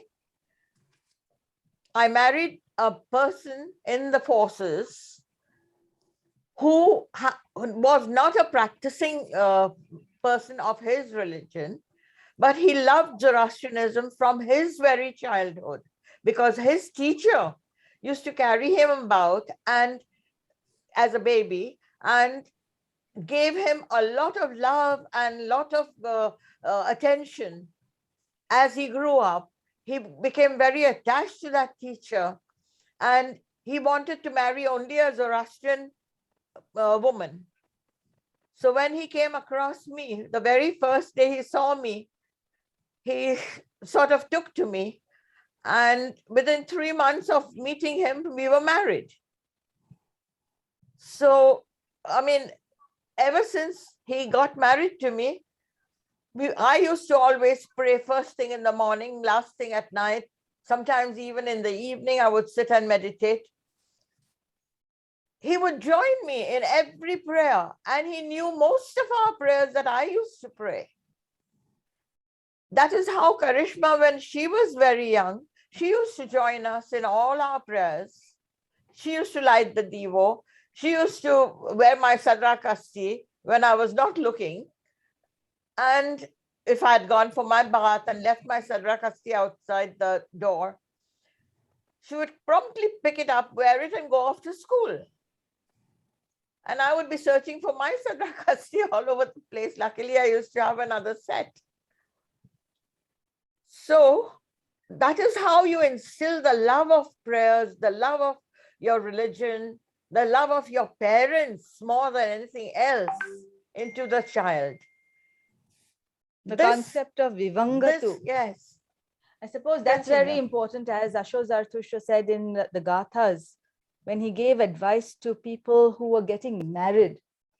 53.5, Sakveni Vezyamnabhyo Kainibhyom Romi. And he uses the word vivangatu. So Sakveni Vezyamnabhyo Kainibhyom Romi. Shmai Vyacha Vaidemno Mencha Imasdazdum. Vaidodum Dena Beshabhyasta. Ahom Ye Vanghe Ushmanangho. Ashave Anyo Ainim. Vivangatu Tadzihoy. Hushanem Anghat. So the message is, when two people are going to get married, through Asha and Vahumana, they love each other to build happiness. Vivangatu is loving each other. And he says, Tat zihoy hushanem anghat. Hushanem is happiness. So through Asha, and before that the line is Vahumana. So through building Vahumana, through Vivangatu, loving each other, one builds Hushanem. Hushanem as in happiness. The concept of Ushta. I'll bring in Merezban Katrak, our young fellowship ambassador, the daughter of Dr. Merezban Katrak, and lovely mother, auntie, to comment further on education and how to increase the knowledge among the young people, love our parents, and build happiness, which she inspires in me every time. Thank you. Thank you, Karishma. Thank you, Auntie Jeru. Thank you, Uncle Mer. Good morning, everyone. Actually, it's just 5:15 in Melbourne, Australia. So please excuse my appearance. My parents, both Dr. Merezban and Dilbar, have both always prayed in front of me, and they still today they pray every Tuesday and every Friday together. Either before leaving the house or before the day ends, they make sure to pray together. And since childhood, I've always seen that. And so that is also caught on to me. And after my shower every day, I do a short prayer. If I have if I have some more time, then I would pray something a bit longer. But either way, if you were there for my previous, for when I spoke on Bahumata on the 2nd of May, I even talked about how I believe in God because of, I've seen how he works. I've seen that everything happens for the best. In fact, just one example, 2 days ago, I had to take the train in the morning, and in the shower, one of my pendants fell off, and I was struggling to put it back on, and I couldn't put my necklace back on. And so I was in a rush, so I held my necklace and I had to walk to the bus loop. And there was only one other person there, and it was this lady. So I said, "Hi, ma'am, could you please help me with my necklace?" And then she looked at my necklace, and there's actually a furrow around here. And she said, "Are you Iranian?" I said, "No, I'm Zoroastrian." And then she said, "Oh, I'm from Iran." But she wasn't too clear on what Zoroastrianism was. But we got chatting, and I basically made a new friend. And I thought initially I thought my day was going to go bad because my necklace broke and I thought no one was going to help me put it back on. But then if it hadn't broken, I wouldn't have met her and I wouldn't have gotten in touch with her because we're actually in the same line. So I'm doing bachelor's of civil engineering and she's doing a PhD in civil engineering. So I made a new friend. And so everything happens for the best. And as was mentioned earlier by, I believe, Miss Zenobia, was that our prayers are not translated. And so we have difficulty in understanding them. And because we read them in the Latin text, it makes it a bit easier. But if you were to ask us to read it in another alphabet, it would be much more difficult. And learning any language at a later age is quite difficult. So if you learn a language from when you start talking. So my parents always spoke in English and Gujarati, or they would try to speak more in Gujarati because I would already be speaking in English in school. So that really helped me be multilingual. And because of that, today I can speak 3 to 4 languages. So I wish we could do the same thing with our Avestan language, at least understanding what it means, if not being able to speak it, because obviously it's become more and more obsolete now. But if we could at least understand what we're trying to say, it would make more sense to us and easier to learn for us. And also, whenever I grew up in Abu Dhabi, which is very multicultural. So always, a lot of people are always asking, "Oh, where are you from? What religion are you?" And stuff. And whenever I'd say Zoroastrianism, 99.99% of the time, nobody knows what Zoroastrianism is. And then first thing they ask me is, "Who is your God? And what's the book you pray with?" And so when I answer that question, they say, "Oh, what's the book about? What's the main theme behind the book?" I wouldn't know what to answer because I myself do not understand what we are praying. But we pray from here, not from here. So that makes a big difference. So I think if we understand what we're saying, our message would come across more clearly, and we would also want to learn more about what we're praying, want to learn more about our prayers, and want to pray more.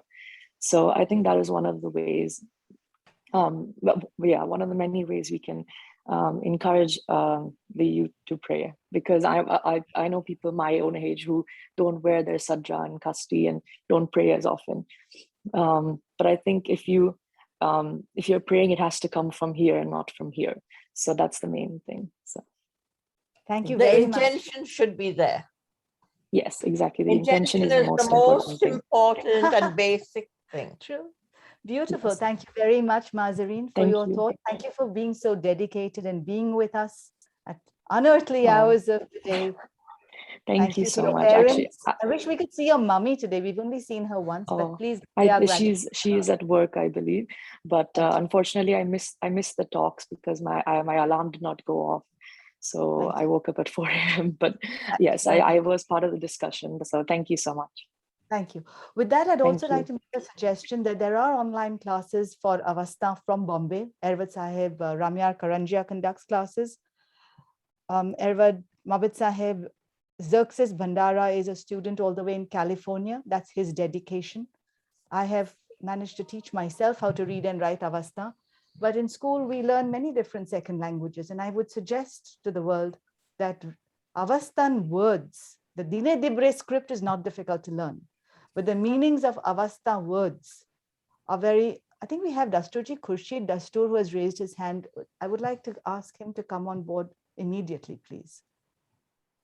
Abid Sahib, Dastoorji Sahib, please unmute yourself. Thank you.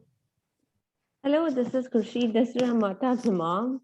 I'm not Dastoorji Khurshid Dastoor. Okay, give me 1 second to just finish my thought. After that, we will bring you in with Mahtab as well. So the thought that I'm suggesting, so this is our third suggestion we have evolving as the emergent property of today's discussion.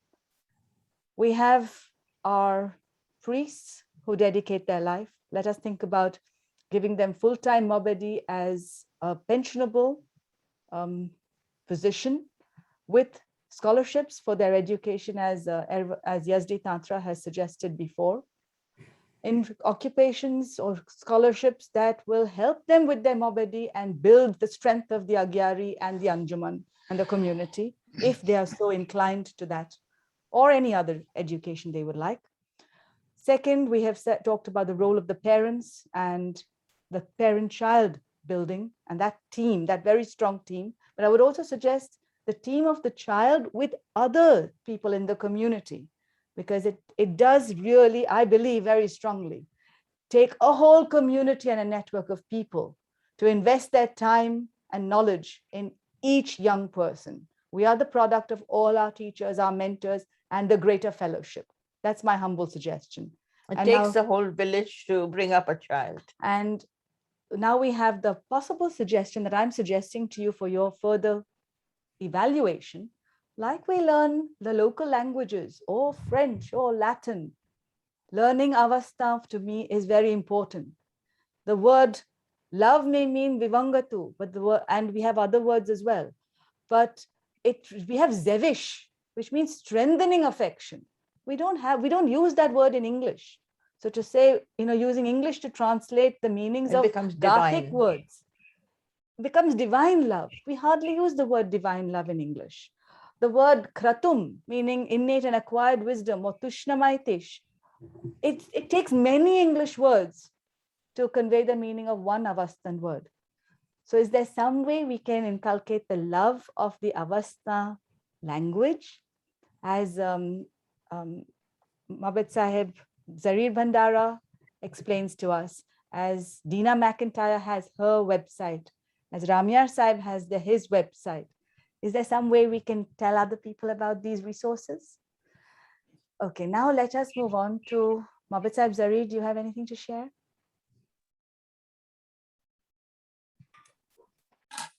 Actually, Mazrin touched a very important message, that it is very important. She did mention that her parents always used to speak in English and Gujarati. So I would say the language is very important, because language brings us close to our culture and religion. So when my children used to be small, I used to always ask them we always used to talk with them in Gujarati. And when they used to talk back to us in English, we used to say, "Kai samajh nahi padiyo." So that would force them to speak in Gujarati. Then I used to tell them one small parable, that ek hatto Ramesh te gayo pardesh, ત્યાંથી શીખી આવ્યો વાણી અંગ્રેજ. Water કરી મરવા પડ્યો ખાટલા નીચે પાણી. That used to make them laugh. And I used to say this to my children's class also, and implement a little bit of Gujarati in my children's class also. Also, a little earlier, Karishma, you mentioned about Hambandagi, and that we are completing 10 years next month, and success cooking for the whole congregation. Why I started Hambandagi and the importance of that. And little earlier, Zenobia said about Christianity. So in Hinduism, in Christianity, in Islam, in Judaism, you see people pray in congregation. They don't pray by themselves individually. What did our prophet Zarathustra say in the Gathas? Come here, let's pray together. What happened? So I request all the Ayurveds and leaders on this group to start that Hambandagi, when people come together and pray together. That as there is a lot of power in praying together. And also it would bring the interest in people, whether adults or children. Because then there is a participation. It's not that you're just sitting there and listening to somebody praying, but you are involving them. You're getting their participation. So like Hindu bhajan or any sloks. For example, Gayatri Mantra, Om Bhurvuva Svas Savito Varenyam Bargo Devasya Dhimai Dhyo Yono Prachodayat. When people pray together, or if you're a Bombayite, if you are passing Mime Church on Wednesday, you see 1,000 people standing together doing the mass. That is the power, the collective power that we build, collective consciousness through the collective Matravani, collective holy words.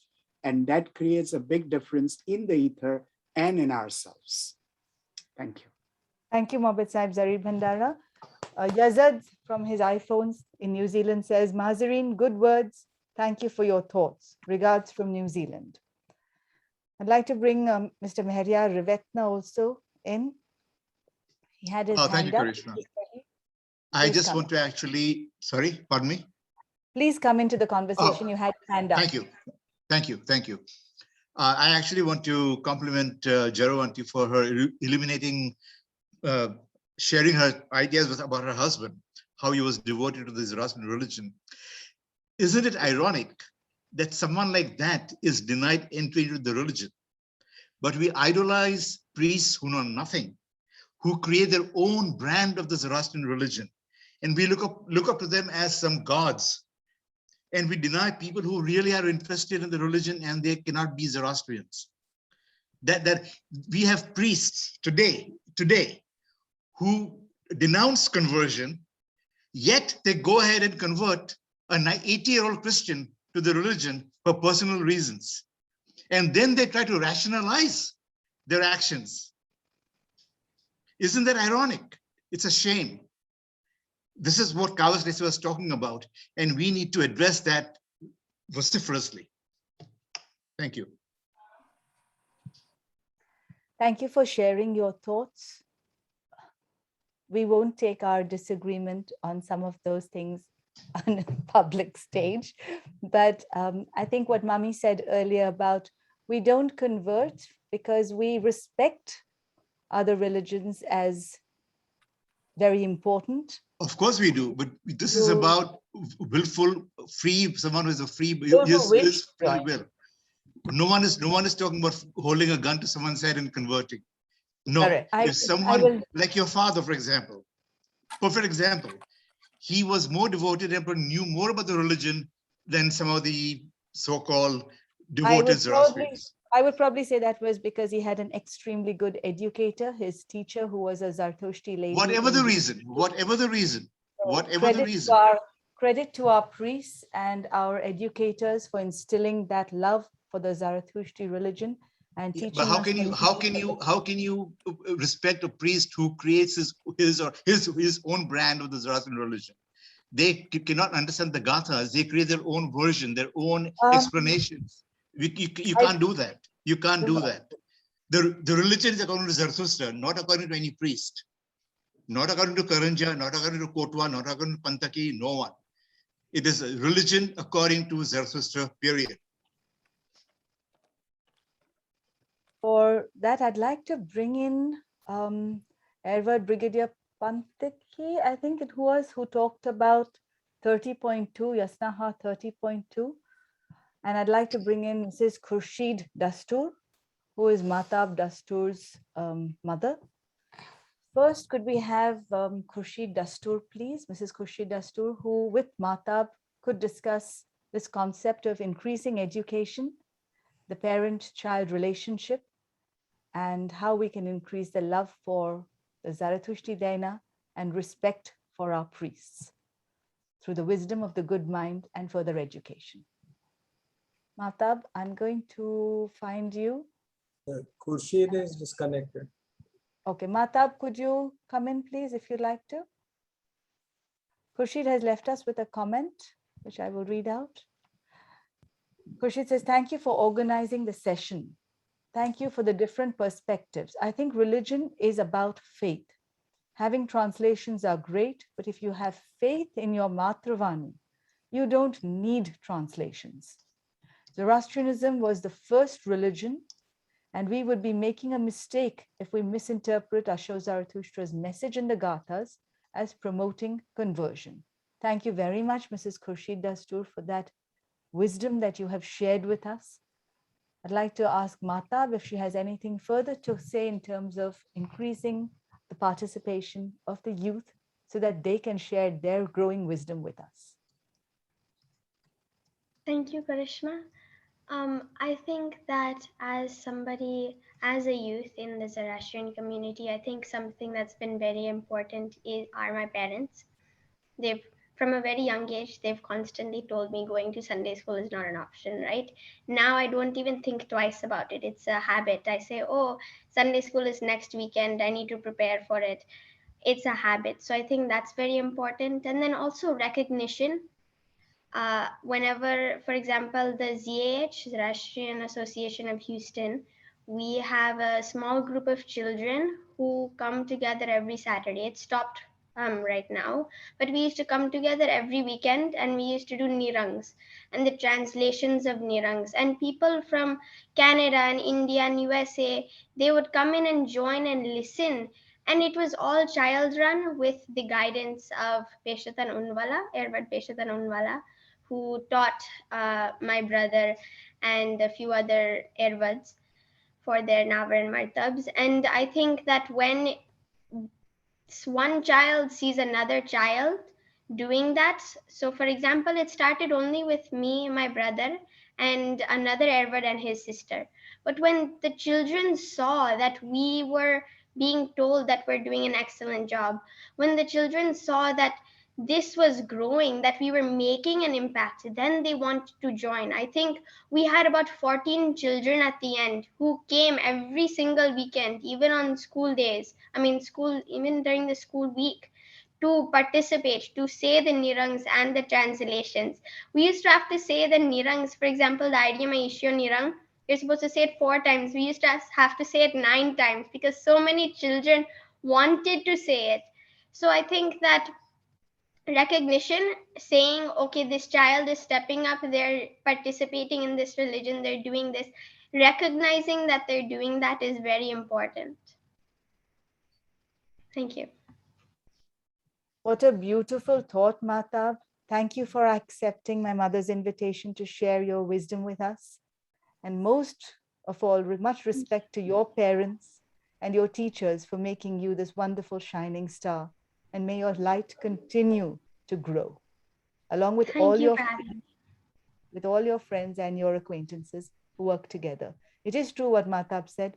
3 of our Azad mantras, the Airema Ishyo, the Yenge Hatam, and the Ahunavar, are based on fellowship and sharing.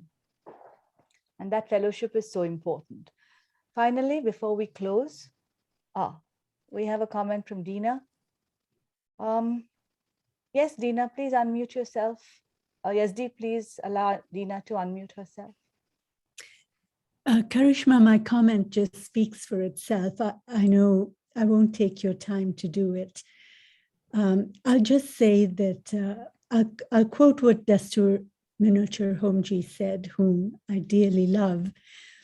He said, "Those who withhold the light from others will be the first to stumble in the dark." And that's all I have to say. Thank you. Thank you very much, Dina McIntyre.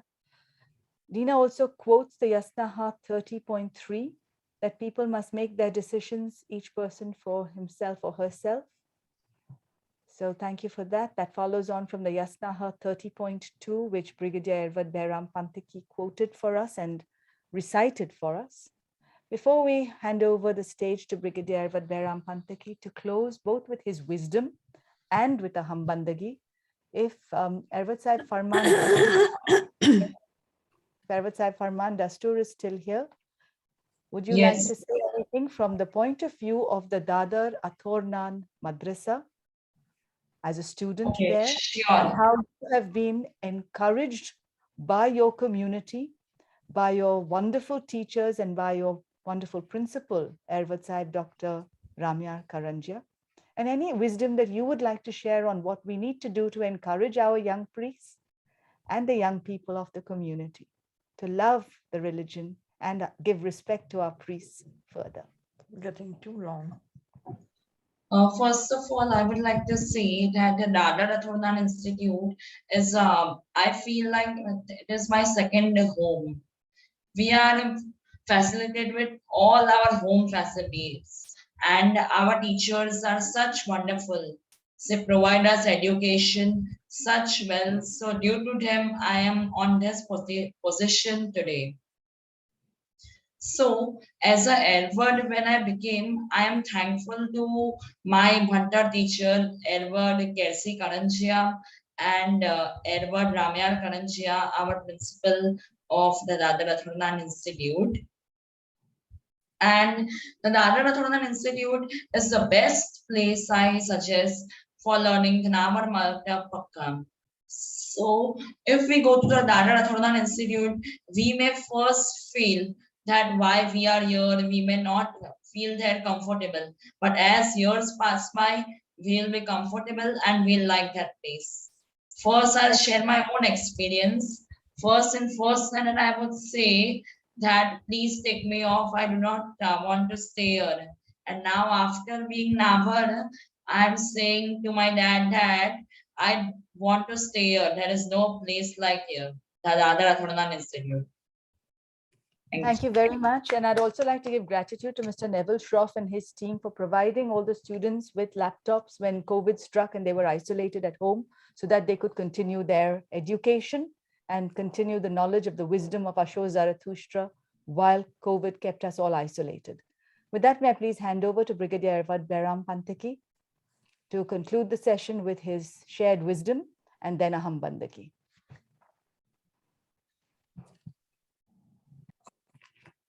I shall end this session on a very interesting note.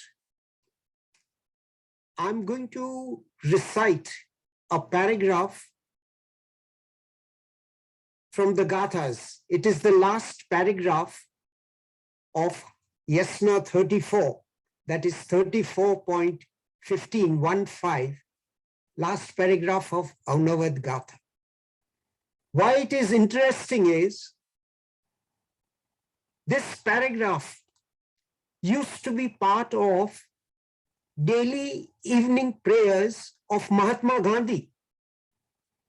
In his evening prayers, this paragraph was religiously recited. Mazdam atmaimaistam sravauschau syaut nacha vochau Tatu bohu manangau sachau isudem stuto Shmakau ksatra aurau frasim vesnau haityam dau. Let me also give translations of this paragraph by two scholars. One, as Dina McIntyre just said, from Dastoor Navroz Minoche Ramji. And Dina, for your information, Dastoor Navroz Minoche Ramji was from the very first batch of Kama Atharnan Institute. And my father, my late father, was also his classmate. As per Dastoor Minoche Ramji, this paragraph translation is, he says, Prophet Asho Zarathustra concludes the first Gatha with this prayer to Aura Mazda. O Mazda, reveal to me the best of teachings and deeds in accordance with them. May my prayers be the expression of wisdom, virtue, and love, strengthened by my truthful living and coupled with service and self-sacrifice. May my life be purged of all impurities, imperfections, renewed, renovated, regenerated, as is thy will. The next translation, which is simplistic, given by Mr. Sethna. It says, Aura Mazda, you teach me the noblest words and deeds by which I may fulfill my earnest desire of my prayers, achieving it through the good mind and righteousness. O Mazda, through your power, regenerate my life as you wish it to be true. Thank you very much. He has to do the Hambandagi. Thank you very much, Ervat Sahib, Brigadier Behram Pantaki. Would you do us the favor of doing the Dimno Kalmo for us, since you gave us the meaning in your booklet, and then we can close. Okay. Would you like me to recite also the Dimno Yes, Kalmo? could you do that? Thank you. Rajistayav, Chistayav, Mazdadatayav, Ashoniyav, Denayav, Vanguyav, Mazdayasnois, Dinberas, Vadaros, Kekudai, Barkal, Ferastade, in-house. Kizatos, Avardehas, Din Inezatos, Dine Aulamazda, Dade Zaratos, Pitaman, Shone Shimwo, Wastemasti, Ustasti, Ustamai, Yatashai, Wastai, Hashem. The most holy and truthful knowledge created by Aura Mazda is the righteous, good Mazdayasni religion. This is the religion, the good, just and perfect religion which Aura Mazda has sent for the people of this world and has been brought by Prophet Zarathustra. This is the religion of Zarathustra, the religion of Aura Mazda, the Creator gave to Zarathustra. Thank you. Thank you very much. Thank you, Mr. Yazdi Tantra, for the technical support. Thank you, Baba Meher, for bringing us the most wonderful speakers to share the wisdom of Asho Zarathustra. And thank you to our audience. Please join us at 1 month from now, the first Sunday of December, with the same Zoom link, the same Zoom password, Bahumata, which means with good thoughts. Hamazor, Hamashobad. May we be united in spiritual strength and righteousness.